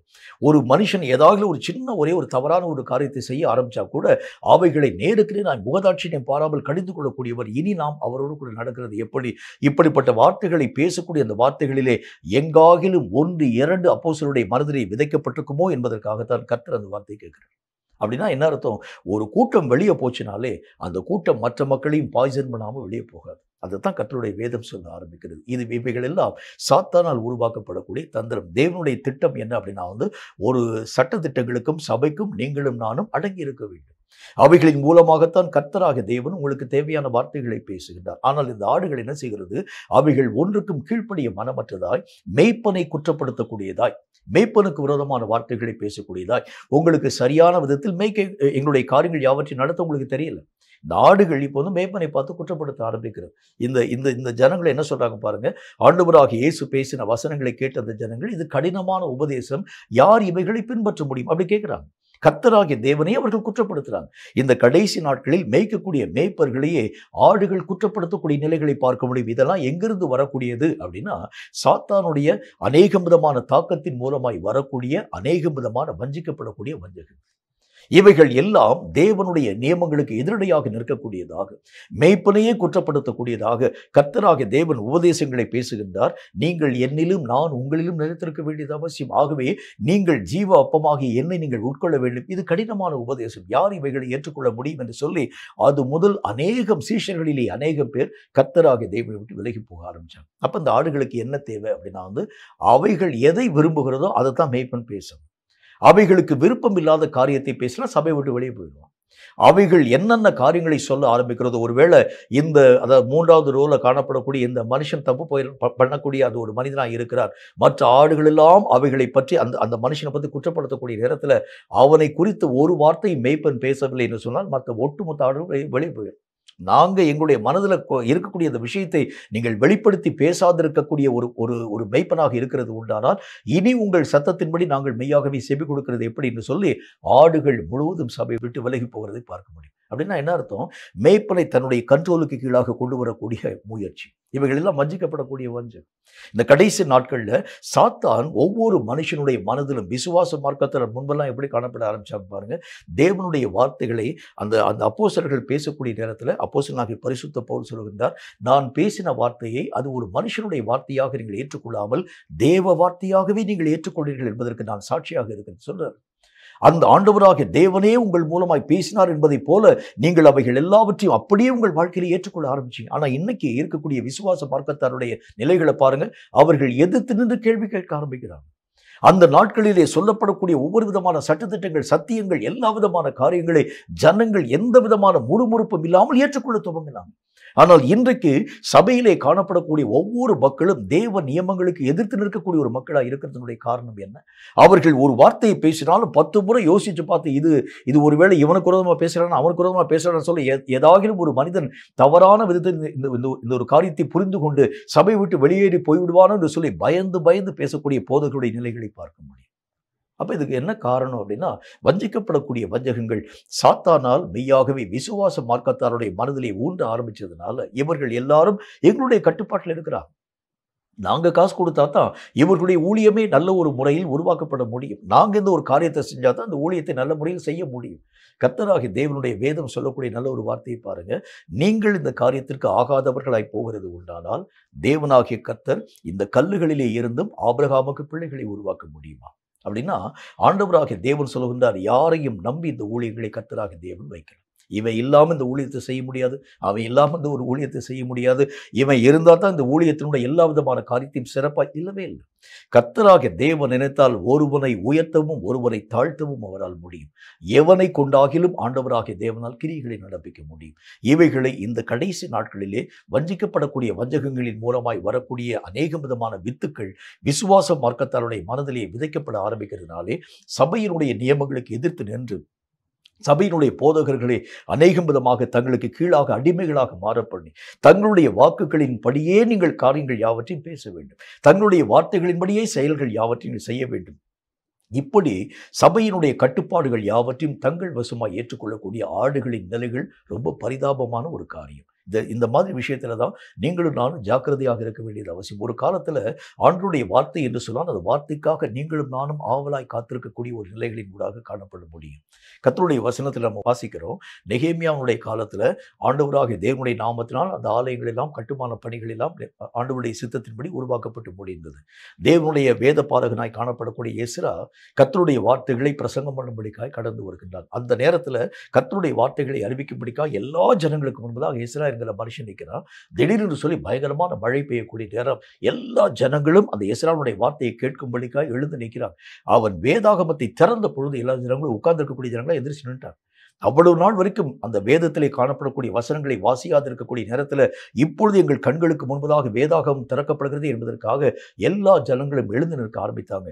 அவன் கர்த்தருடைய வார்த்தைகளை வாசித்த பொழுது எல்லா ஜனங்களுடைய கண்களிலும் கண்ணீர் தாரை தாரையாய் பெருக்கெடுத்து ஓடக்கூடியதாய் விளங்க ஆரம்பித்தது. அந்த நாளில் அவ்வளவு தூரம் வேத புஸ்தகத்திற்கு மதிப்பும் மரியாதையும் கொடுத்த அந்த காலங்கள் போக இன்றைக்கு வேத வசனத்தை பேசினாலும் அவைகளை அசட்டை பண்ணக்கூடிய விசுவாச மார்க்கத்தாரின் நிலைகளை நீங்களும் நானும் என்ன சொல்ல முடியும்? அதுக்கு என்ன காரணம் அப்படின்னா, இந்த விசுவாச மார்க்கத்தாருடைய மனதில் வஞ்சிக்கக்கூடிய வஞ்சகங்களை சாத்தான் மெய்யாகவே விதைக்க ஆரம்பிக்கிறதுனால இவர்கள் என்ன காரியத்தை செயல்படுத்த ஆரம்பிக்கிறாங்க அப்படின்னா, போதகர்கள் போதிக்கக்கூடிய காரியங்களை காட்டிலும் நாங்கள் அறிவுள்ளவர்கள், எங்களுக்கு எல்லாமே தெரியும், இவங்க சொல்லித்தாங்களுக்கு இந்த ஒரு காரியம் அறிவிக்கப்பட வேண்டும் என்கிற அவசியம் ஒன்றுமே கிடையாது.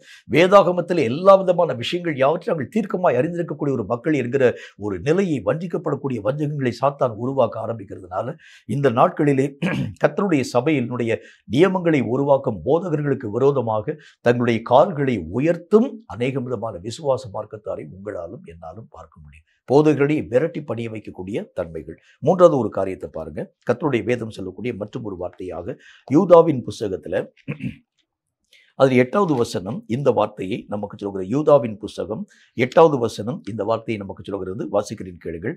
அப்படி போலவே சொப்பனக்காரராகிய இவர்களும் மாம்சத்தை அசுசிப்படுத்தி கொண்டு கர்த்தத்துவத்தை அசட்டை பண்ணி மகத்துவங்களை தூஷிக்கிறார்கள். மூன்றாவது ஒரு காரியம் என்ன அப்படின்னா, இந்த மாதிரி வெளியே போன விசுவாசிகள் என்ன செய்யறாங்க தெரியுமா? கொடிய தூஷணமாய் தூஷிக்க துவங்குறாங்க. நல்லா புரிஞ்சுக்கங்க, தூஷணங்கள் எல்லாம் சாத்தானுடைய வாயிலிருந்து வரக்கூடியவை. எந்த காரியத்திலும் நீங்களும் நானும் தூஷிக்கும்படி உருவாக்கப்படவே இல்லை. ஆனால் இந்த நாட்களில் நிறைய இடங்களில் ஊழியர்களுக்கு விரோதமாய் அநேகம் தூஷணமான காரியங்களை பேசக்கூடிய ஆடுகள், இவைகள் எல்லாம் அந்த சபையை விட்டு வெளியேறி போன ஆடுகள். இன்னைக்கு நிறைய யூடியூப் சேனல் நீங்கள் ஓப்பன் பண்ணி பார்த்தீங்கன்னா ஒவ்வொரு விதமான ஊழியர்களையும் ஒவ்வொரு விதமான தாறுமாறான வார்த்தைகளை பேசக்கூடிய மக்களுடைய நிலைகளை பார்க்க முடியும். இதெல்லாம் யாரு அப்படின்னு பார்த்தீங்கன்னா கொடிய ஆண்டவராகிய தேவனுடைய கர்த்தத்துவத்தையும் மகத்துவத்தையும் தூஷிக்கக்கூடிய வழி விலகி போகக்கூடிய ஆடுகள், மேய்ப்பனுக்கு அடங்காத ஆடுகள். இந்த ஆடுகளை சாத்தான் இந்த நாட்களிலேயே தன்னுடைய கரத்திலே பயன்படுத்தக்கூடியவனாய் விளங்குகிறான். ஒரு சபை விட்டு ஒரு மனுஷன் வெளியே போயிட்டான்னா அவன் என்ன செய்கிறான் பாருங்கள், இந்த சபையை பற்றி கொடிய தூஷணமான வார்த்தைகளை பேச துவங்குகிறான். அந்த போதகர் அப்படிப்பட்டவர், அந்த ஊழியக்காரர் அப்படிப்பட்டவர், சபையில் இருக்கக்கூடிய மக்கள் இப்படிப்பட்டவங்க. இந்த சபையை விட்டு நான் வெளியே வந்ததுக்கு என்ன காரணம் என்று சொன்னால் இவர்கள் எல்லாம் இப்படிப்பட்ட காரியங்களை செயல்படுத்த ஆரம்பித்ததான் காரணம் என்று சொல்லி தங்களுக்கு அடாத அநேக விதமான நிலைகளை பேசி பேசி தேவனுடைய மக்களுக்கும் தேவனுடைய நியமங்களுக்கும் விரோதமாய் அவர்கள் கொடிய தூஷணமாய் தூஷிக்க துவங்க ஆரம்பிக்கிறார். இந்த கடைசி நாட்களில் வஞ்சிக்கப்படக்கூடிய வஞ்சகங்கள் எப்படி வர ஆரம்பிக்கிறதுனா கொடிய தூஷணங்களின் மூலம் இந்த நாட்களில் என்ன நடக்க ஆரம்பிக்கிறது நீங்களா கொஞ்சம் பாருங்களேன். யூடியூப் சேனல், அந்த சேனல் நீங்கள் வந்து ஓப்பன் பண்ணி பார்த்தீங்கன்னாலே அநேகம் ஊழியர்களுடைய பெயரை சொல்லியே கொடிய தூஷணமாய் தூஷிக்கப்படக்கூடிய நிலை, அநேகம் திருச்சபைகளை பற்றி பேசியே கொடிய தூஷணமாய் தூஷிக்கப்படக்கூடிய நிலை, அநேகம் விதமான ஊழியர்களை பற்றி பேசி அநேக விதமான விசுவாசிகளை பற்றி பேசி கொடிய தூஷணமாய் தூஷிக்கப்படக்கூடிய நிலை. இந்த நிலைகளை பார்க்கக்கூடிய தேவனை அறியாத ஒரு மனிதன் என்ன யோசிப்பார்? நீங்களும் நானும் நம்முடைய மனதினாலத்தில் யோசிப்பாங்க. தேவனை அறியாத ஒரு மனிதன் இந்த ஒரு காரியத்தை பார்த்தாலும் கிறிஸ்தவர்கள் என்று சொன்னாலே அவங்க இப்படிதான் இருப்பாங்க. அப்படின்னா என்ன அர்த்தம்? சாத்தானுடைய பணியை நீங்களே உங்களை அறியாமல் செய்ய ஆரம்பிக்கிறீங்க. சாத்தானுடைய வேலை என்ன? கர்த்தருடைய நாமத்தை தூஷிக்க வேண்டும். சாத்தானுடைய வேலை அதுதான். இவன் என்ன காரியத்தை செய்கின்றான்? வழி விலகி போகக்கூடிய ஆடுகள் அல்லது அந்த தேவனுடைய நியமங்களுக்கு எதிர்த்து நிற்கக்கூடிய ஆடுகளை சாத்தான் தன்னுடைய கருத்தினால் பயன்படுத்த ஆரம்பிக்கின்றான். எப்படி பயன்படுத்துகிறான்? அவர்கள் கர்த்தத்துவத்தையும் மகத்துவத்தையும் கொடிய தூஷணமாய் தூஷிக்கக்கூடிய அளவிற்காக கர்த்தத்துவத்துக்குரிய காரியங்களை தூஷிக்கிறான்னா அவனுடைய மனம் எவ்வளவு மேட்டிமையா இருக்குன்னு யோசிப்பாருங்க.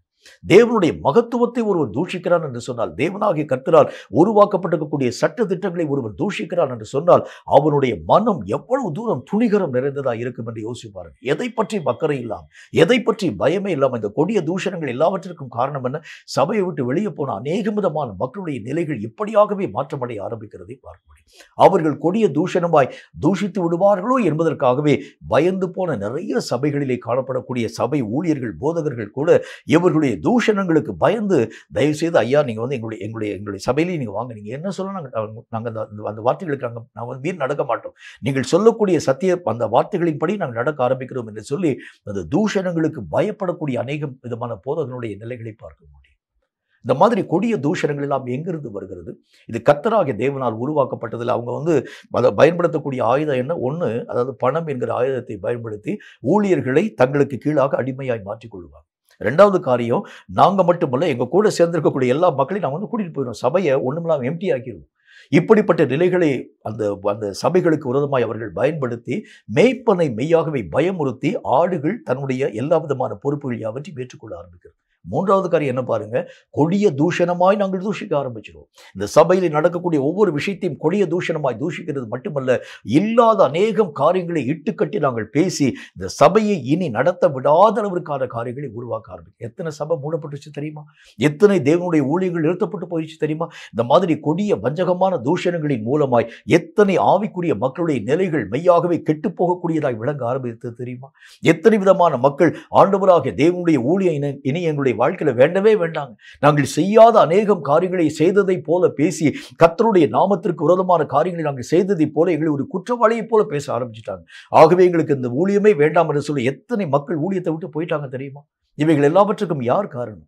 வேதம் சொல்லுகிறதை போல மேய்ப்பனுக்கு அடங்காத ஆடுகளாய் காணப்படக்கூடிய இந்த மகா பெரிய பலம் நிறைந்த கடாக்களாய் காணப்படக்கூடியவர்கள், இவைகள் துணிகரமாய் எல்லா காரியத்தையும் பேசக்கூடியதாய், தேவனாகிய கர்த்தரால் நியமனம் பண்ணப்பட்டிருக்கக்கூடிய கர்த்தத்துவத்தை தூஷிக்கக்கூடியதாய், தேவனாகிய கர்த்தரால் உருவாக்கப்பட்டிருக்கக்கூடிய மகத்துவங்களை தூஷிக்கக்கூடியதாய், இவைகள் தங்களுடைய வாயை திறந்தாலே கொடிய தூஷணமாய் அவன் இப்படிப்பட்ட நீங்க வந்து அதாவது அந்த திருச்சபையில போனாலே இப்படிப்பட்ட மக்களை உங்களாலும் என்னாலும் எளிதாக இனம் காண முடியும். அவங்க பேசினாலே ஏதாகிலும் ஒரு மனுஷனை குற்றப்படுத்தாமல் வார்த்தையை முடிக்கவே மாட்டாங்க. ஏதாகிலும் ஒரு மனுஷனை பற்றி இவன்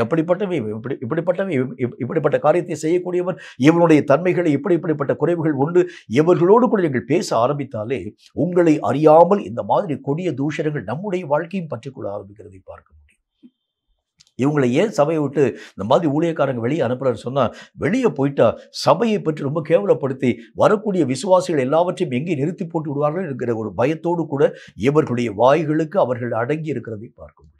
ரொம்ப ஜாக்கிரதையா இருங்க. இந்த கடைசி காலத்தில் சாத்தான் விசுவாசிகளை எப்படியெல்லாம் வஞ்சிக்க ஆரம்பிக்கிறார் பாருங்க. கொடிய தூஷணமான வார்த்தைகளை பேசக்கூடிய அளவர். இந்த தூஷணமான வார்த்தைகள் எல்லாம் யார் மூலமாய் வர முடியும்? சாத்தான் என்கின்றவன் தான் ஆண்டவராகிய தேவனுக்கு விரோதமாய் கொடிய தூஷணமான வார்த்தைகளை பேசுகிறார் என்று சொல்லி வெளிப்படுத்திய விசேஷத்தில் வாக்கலாம்.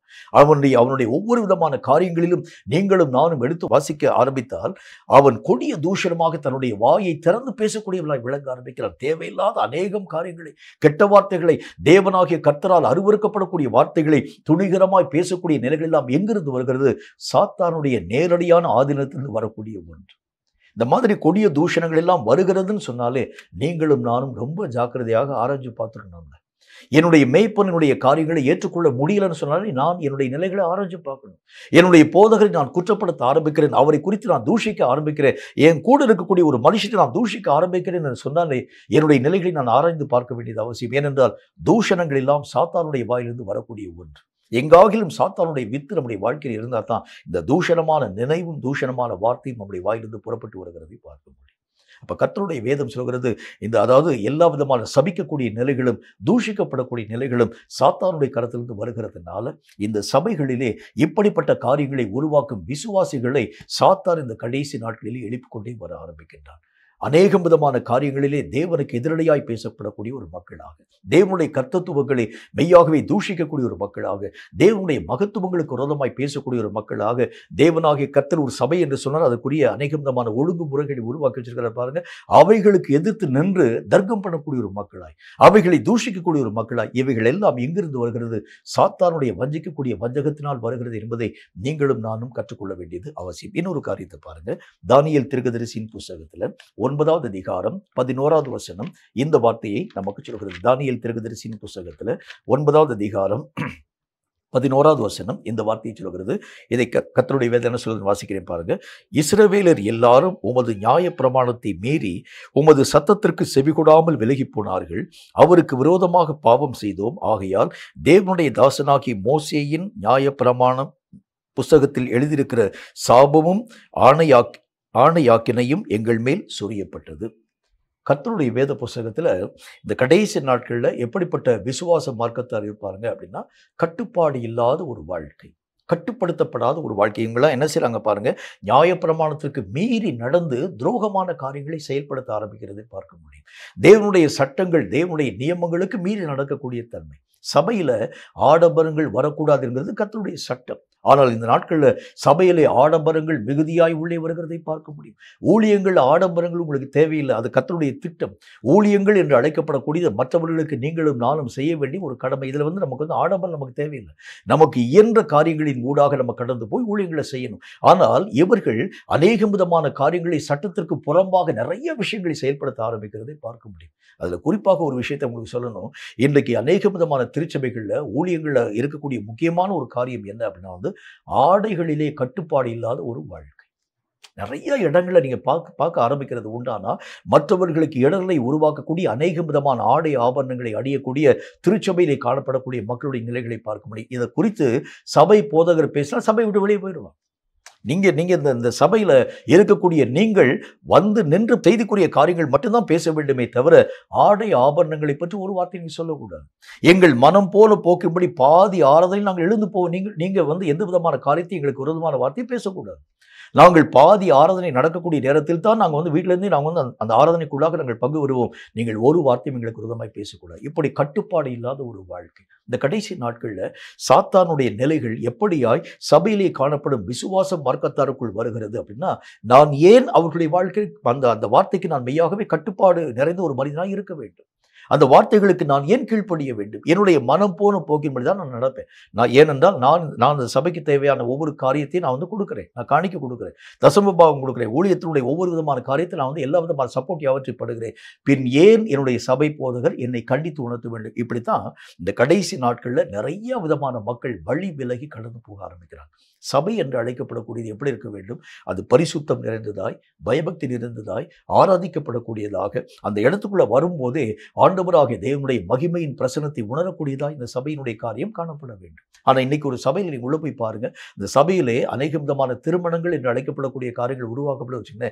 அந்த திருமணத்துல எத்தனை களியாட்டுக்களை போல, சபையினுடைய ஆராதனை என்கிற பேரில் எத்தனை களியாட்டுக்களை போல, உலக மனுஷன் கூட எப்படிப்பட்ட ஒரு காரியத்தில் அந்த காரியத்தினூடாக கடந்து போயிருக்க மாட்டான். ஆனால் ஆவிக்குரியவன் என்று அழைக்கப்படக்கூடிய ஒவ்வொரு மனுஷனுடைய வாழ்க்கை நிலைகளை பாருங்க, எத்தனை தூரம் மக்களுடைய வாழ்க்கைக்கு முன்பதாக இவைகள் எல்லாம் சாட்சியற்ற நிலைகளில் காணப்படுகிறதை பார்க்க முடியும். அதுக்கு காரணம் என்ன அப்படின்னா, விசுவாச மார்க்கத்தாருடைய மனம் இந்த உலகத்தினால் மெய்யாகவே ஈர்க்கப்பட்டாயிற்று, வஞ்சிக்கப்படக்கூடிய அந்த வஞ்சகத்தினால் ஈர்க்கப்பட்டாயிற்று. ஆகவே அவர்கள் சபையினுடைய சட்டத்திட்டங்களுக்கு கீழ்ப்படுகிறவர்கள் அல்ல, தங்களுடைய மனம் போல போக்கின்படி காரியத்தை செய்வாங்க. ஒருவேளை சபையிலே இந்த ஒரு காரியத்தை அனுமதியாது இருக்கிறது உண்டானா அவங்க கொண்டு போய் அந்த அதாவது அந்த திருமணமோ அல்லது மற்ற ஏதாவது ஒரு ஃபங்க்ஷனோ அவங்க கொண்டு போய் சபையை விட்டு வெளியே கூட வச்சுக்கொள்வாங்க. ஏனென்றால் இந்த காரியத்திற்கு நான் கட்டுப்பட மாட்டேன், என்னுடைய மனம் விருப்பப்படக்கூடிய அந்த காரியத்தினூடாக நான் கடந்து போவேனே தவிர நீங்கள் போடும் சட்டத்திற்கும் திட்டத்திற்கும் நான் என்னுடைய வாழ்க்கையை செவி கொடுக்க மாட்டேன். இதெல்லாம் வஞ்சிக்கப்படக்கூடிய வஞ்சகம் என்பதை கற்றுக்கொள்ள வேண்டியது அவசியம். இந்த கடைசி நாட்களில் விசுவாச மார்க்கத்தாருடைய நிலைகளை சாத்தான் எப்படி வஞ்சிக்க ஆரம்பிக்கிறான் பாருங்கள். இவைகள் எல்லா விதமான காரியத்திற்கும் ஒரே ஒரு குறிக்கோள் தான் உண்டு, மேய்ப்பனை நாங்கள் மேய்க்க வேண்டும். மேய்ப்பன் எங்களை மேய்க்கக்கூடாது. மேய்ப்பன் அவர் வந்து நின்று பிரசங்கம் பண்ண வேண்டும், அத்தோடு கூட காரியத்தை நிறுத்திக் கொள்ள வேண்டுமே தவிர அவருக்கு உரிய ஆலோசனைகளையும் சபைகளுக்குரிய ஒவ்வொரு விதமான திட்டங்கள் யாவற்றையும் சொல்ல வேண்டியது நாங்கள் தான் சொல்ல வேண்டும். நாங்கள் சொல்லக்கூடிய வார்த்தைகளைத்தான் மேய்ப்பனும் மற்ற ஜனங்களும் கேட்க வேண்டும். இப்படி கடாக்கள் இந்த எல்லா விதமான மந்தைக்குரிய காரியங்களை மேய்க்கிறது உண்டானால் நாடுகளின் நிலைமை என்னவாய் மாற்றப்பட ஆரம்பிக்கும் பாருங்க. ஒருவேளை உங்களை அறியாமல் உங்களுடைய மனதிலே இப்படிப்பட்ட நிலைகளை சாத்தான் உண்டாக்கி வைத்திருக்கிறது உண்டானால் நான் ஏன் தேவனுடைய நியமங்களுக்கு கீழ்ப்படிய வேண்டும்? நான் இந்த சகல விதமான சட்ட திட்டங்களுக்கு நான் கீழ்ப்படிய வேண்டியது அவசியம். சபையினுடைய ஒழுக்கம் என்று அழைக்கப்படக்கூடிய காலை 9 மணிக்கு ஆராதனை அல்லது 10 மணிக்கு ஆராதனை என்று சொன்னால் சரியாக நான் ஏன் 10 மணிக்கு நான் போய் உள்ளே போய் உட்கார வேண்டும்? அந்த சட்டத்திட்டத்தால் நான் என்னுடைய வாழ்க்கையில் நான் ஒபே பண்ண மாட்டேன். 10 மணி என்றால் 11 மணிக்கு தான் நான் வந்து அந்த ஆலய ஆராதனைக்குள்ளாக வருவேன். நான் ஏன் கீழ்ப்படிய வேண்டும்? ஏனென்றால் இந்த சபைக்கு தேவையான எல்லா உதவிகளையும் நான் செய்கிறேன் என்று சொல்லக்கூடிய வஞ்சிக்கப்படக்கூடிய வஞ்சகங்களினால் சபையினுடைய ஒழுக்கத்திற்கு எதிரடையான காரியங்களை சாத்தான் உருவாக்கினால் நீங்களும் நானும் நம்மை அறியாமல் வஞ்சிக்கப்பட்டாயிற்று என்பதை கற்றுக்கொள்ள வேண்டும். கேட்கும் கர்த்தருடைய பிள்ளையே, வஞ்சிக்கப்படக்கூடிய வஞ்சகங்களினாலே சாத்தான் இந்த கடைசி நாட்களிலே விசுவாச மார்க்கத்தாரை எப்படியெல்லாம் வஞ்சிக்கிறார் என்பதை பற்றி நாம் கற்றுக்கொள்ள ஆரம்பித்தோம். கர்த்தருடைய வேதத்தில் மேய்ப்பனையே மேய்க்கக்கூடிய ஆடுகளாக, அது மட்டும் இல்லாமல் பணத்தினாலே மேய்ப்பனை மிரட்டக்கூடிய ஆடுகளாக, அது மட்டும் இல்லாமல் சபையை விட்டு நாங்கள் வெளியே போயிடணும்னு சொல்லி மேய்ப்பனை மிரட்டக்கூடிய ஆடுகளாக, மூன்றாவது காரியமாக நிறைய அவதூறான வார்த்தைகளை பேசி அதனால் பயமுறுத்தக்கூடிய ஆடுகளாக, நாலாவது கட்டுப்பாடு இல்லாத ஒரு ஆடுகளாக நம்மை உருவாக்கி சபையை கர்த்தராகிய தேவன் வைத்திருக்கக்கூடிய அந்த திட்டத்திற்கு புறம்பான நிலைகளை உருவாக்கி சபைகள் மக்களுக்கு சாட்சியாக காணப்பட வேண்டிய ஒன்று. ஆனால் இன்றைக்கு சபையை தேவனை அறியாதிருக்கக்கூடிய மக்கள் வெறுத்து பேசுகிறதற்கு காரணம் கட்டுப்பாடு இல்லாத விசுவாச மார்க்கத்தாரின் மூலமாய் உருவாக்கப்படுகிறது என்பதை கற்றுக்கொண்டு நீங்களும் நானும் இவைகளை விட்டு மனம் திரும்பினால் தேவனுடைய திட்டத்தின் அந்த காரியத்தின் அடிப்படையிலே சபை நல்ல ஒரு இயக்கத்தின் ஊடாக கடந்து போகும் என்கிறதில் சந்தேகம் ஒன்றுமில்லை. தலைகளை தாழ்த்தி கண்களை மூடி கர்த்தரை நோக்கி நாம் ஜெபம் செய்வோம். சர்வ வல்லமுள்ள ஆண்டவராகிய கர்த்தாவே, ஒரு விசுவாச மார்க்கத்தான் எப்படியாய் இருக்க வேண்டும் என்கிறதை பற்றி தெளிவாய் நீர் எங்களோடு கூட பேசிக்கொண்டு வந்ததற்காய் ஸ்தோத்திரம். எங்கள் பொறுப்பை விட்டு மேய்ப்பனை மேய்க்கும் ஆடுகளாக நாங்கள் இருக்கிறது உண்டானால் சபையும் எங்கள் மூலமாய் வஞ்சிக்கப்பட்டு போகும். தேசத்திற்கு முன்பதாகவும் சாட்சிகளை இழந்து ஒரு மக்களாக எங்கள் சபையினுடைய நிலைகள் காணப்பட ஆரம்பிக்கும் என்கிறதை பற்றி திட்டமும் தீர்க்கமாய் கர்த்தர் எங்களோடு கூட பேசிக்கொண்டு வந்திருக்கத்தாவே, அதிலே சபையிலே ஆண்டவராகிய தேவனுடைய நாமத்தினாலே ஊழியம் செய்யக்கூடிய ஊழியர்களை மிரட்டி பணத்தினால் மிரட்டக்கூடிய அநேக விதமான காரியங்களை பற்றியும், சபையை விட்டு நாங்கள் வெளியே போயிடுவோம் சொல்லக்கூடிய அந்த மிரட்டக்கூடிய காரியங்களை பற்றியும், அவதூறான வார்த்தைகளை பேசிவிடுவோம் என்பதை பற்றி தான் மிரட்டக்கூடிய காரியங்களை பற்றியும், கட்டுப்பாடு இல்லாத ஒரு வாழ்க்கை வாடுவோம் என்கிறதை பற்றி சபைக்கு விரோதமான காரியங்களை செயல்படுத்தக்கூடிய நிலைகளை பற்றியும் திட்டமும் தீர்க்கமாய் கர்த்தர் எங்களோடு கூட பேசி சொன்ன ஒவ்வொரு வார்த்தைக்காக நன்றி. இவைகளிலே ஏதாகிலும் ஒன்று எங்கள் வாழ்க்கையிலே காணப்பட்டாலும் கூட தேவனுடைய நியமங்களுக்கு எதிர்த்து நிற்கும் ஒரு மக்களாக நாங்கள் காணப்பட்டு விடுவோம் என்கிறதை பற்றி கர்த்தராக தேவன் பேசி சொன்ன ஒவ்வொரு வார்த்தைகளுக்காக ஸ்தோத்திரம். இந்த வார்த்தைகளை கேட்டு உடைய பிள்ளைகளுடைய வாழ்க்கையிலே இவைகளை இவைகளிலே ஏதாகிலும் ஒன்று அவர்களுடைய வாழ்க்கையிலே காணப்பட ஆரம்பித்தாலும் கூட அவைகளை விட்டு அவர்கள் மனம் திரும்பி தேவனுடைய நியமங்களுக்கும் திட்டங்களுக்கும் கீழ்ப்படிந்து தேவனுடைய சித்தத்திற்கு உட்பட்ட நல்ல ஒரு ஆடுகளாக, மேய்ப்பனுக்கு அடங்கின ஒரு ஆடுகளாக, மேய்ப்பன் நடத்தக்கூடிய காரியங்களின் ஊடாக கடந்து போகும் ஆடுகளாக இவர்கள் ஒவ்வொருவரும் காணப்பட கிருபை தந்து ஆசீர்வதிப்பீராக. எங்கள் சபை எங்கள் மூலமாய் இடரலின் ஊடாக கடந்து போய்விடக்கூடாது. எங்கள் சபை அநேகருக்கு சாட்சியாய் நிற்க வேண்டும் என்றால் விசுவாசிகளாய் காணப்படக்கூடிய நாங்கள் உண்மையாகவே விசுவாசிகளாய் விளங்க ஏற்ற கிருபைகளை தந்து ஆசீர்வதிக்க வேண்டும் என்று இயேசு கிறிஸ்துவின் நாமத்தினால் வேண்டிக் கொள்கிறோம் எங்கள் பரிசுத்தமுள்ள பிதாவே. ஆமீன், ஆமீன். இந்த வார்த்தைகளை கேட்டு உங்கள் ஒவ்வொருவரையும் கர்த்தர் அளவில்லாமல் ஆசீர்வதிப்பாராக. ஒரு விசுவாசியினுடைய கடமை என்றால் என்ன என்கிறதை பற்றி நாம் தெளிவான விதத்தில் கற்றுக்கொண்டோம். இந்த நிலைகளை தாண்டி ஏதாகிலும் ஒரு காரியத்தின் ஊடாக நீங்கள் கடந்து போனாலும் கூட தேவனுடைய திட்டத்திற்கும் நியமங்களுக்கும் எதிர்த்து நிற்கும் மக்களாக நாம் நம்முடைய சபையிலே காணப்படுகிறதை பார்க்க முடியும். என்னால் என்னுடைய அந்த சபையிலே காணப்படக்கூடிய மக்கள் இடரின் ஊடாக கடந்து போனால் எனக்கு ஐயோ என்று கர்த்தராகிய தேவனுடைய வசனம் சொல்ல ஆரம்பிக்கிறது. நான் எந்த விதமான தடுக்கலையும் அநேக விதமான தடைகளையும் உண்டாக்கி விடாதபடி என் நிலைகளை நான் பாதுகாத்துக் கொள்ளக்கூடிய அளவிற்காக கர்த்தரை நோக்கி நீங்களும் நானும் ஊக்கமாக நாம் ஜெபிக்க ஆரம்பிச்சா மட்டும்தான் இந்த நிலைகளில் நின்று நாம் காப்பாற்றப்பட முடியும் என்கிறதில் சந்தேகம் ஒன்றுமில்லை. கர்த்தர் இதோ சீக்கிரம் வருகிறார். மாரநாதா. பிரியமானவர்களே, இன்றைய சபையின் விசுவாசிகள் மேய்ப்பனின் கைக்குள்ளான ஆடுகளாய் இராமல் இருக்கிறார்கள். விசுவாசிகள் மேய்ப்பர்களை எப்படி கட்டுப்படுத்துகிறார்கள் என்பதை பற்றி விளக்கமாய் பார்த்தோம். நம்முடைய திருச்சபையில் சாத்தானின் இந்த திட்டம் செயல்படாதபடி ஜெபிப்போம், ஜெயிப்போம். கர்த்தருடைய கிருபை நம்மோடு இருப்பதாக. ஆமென்.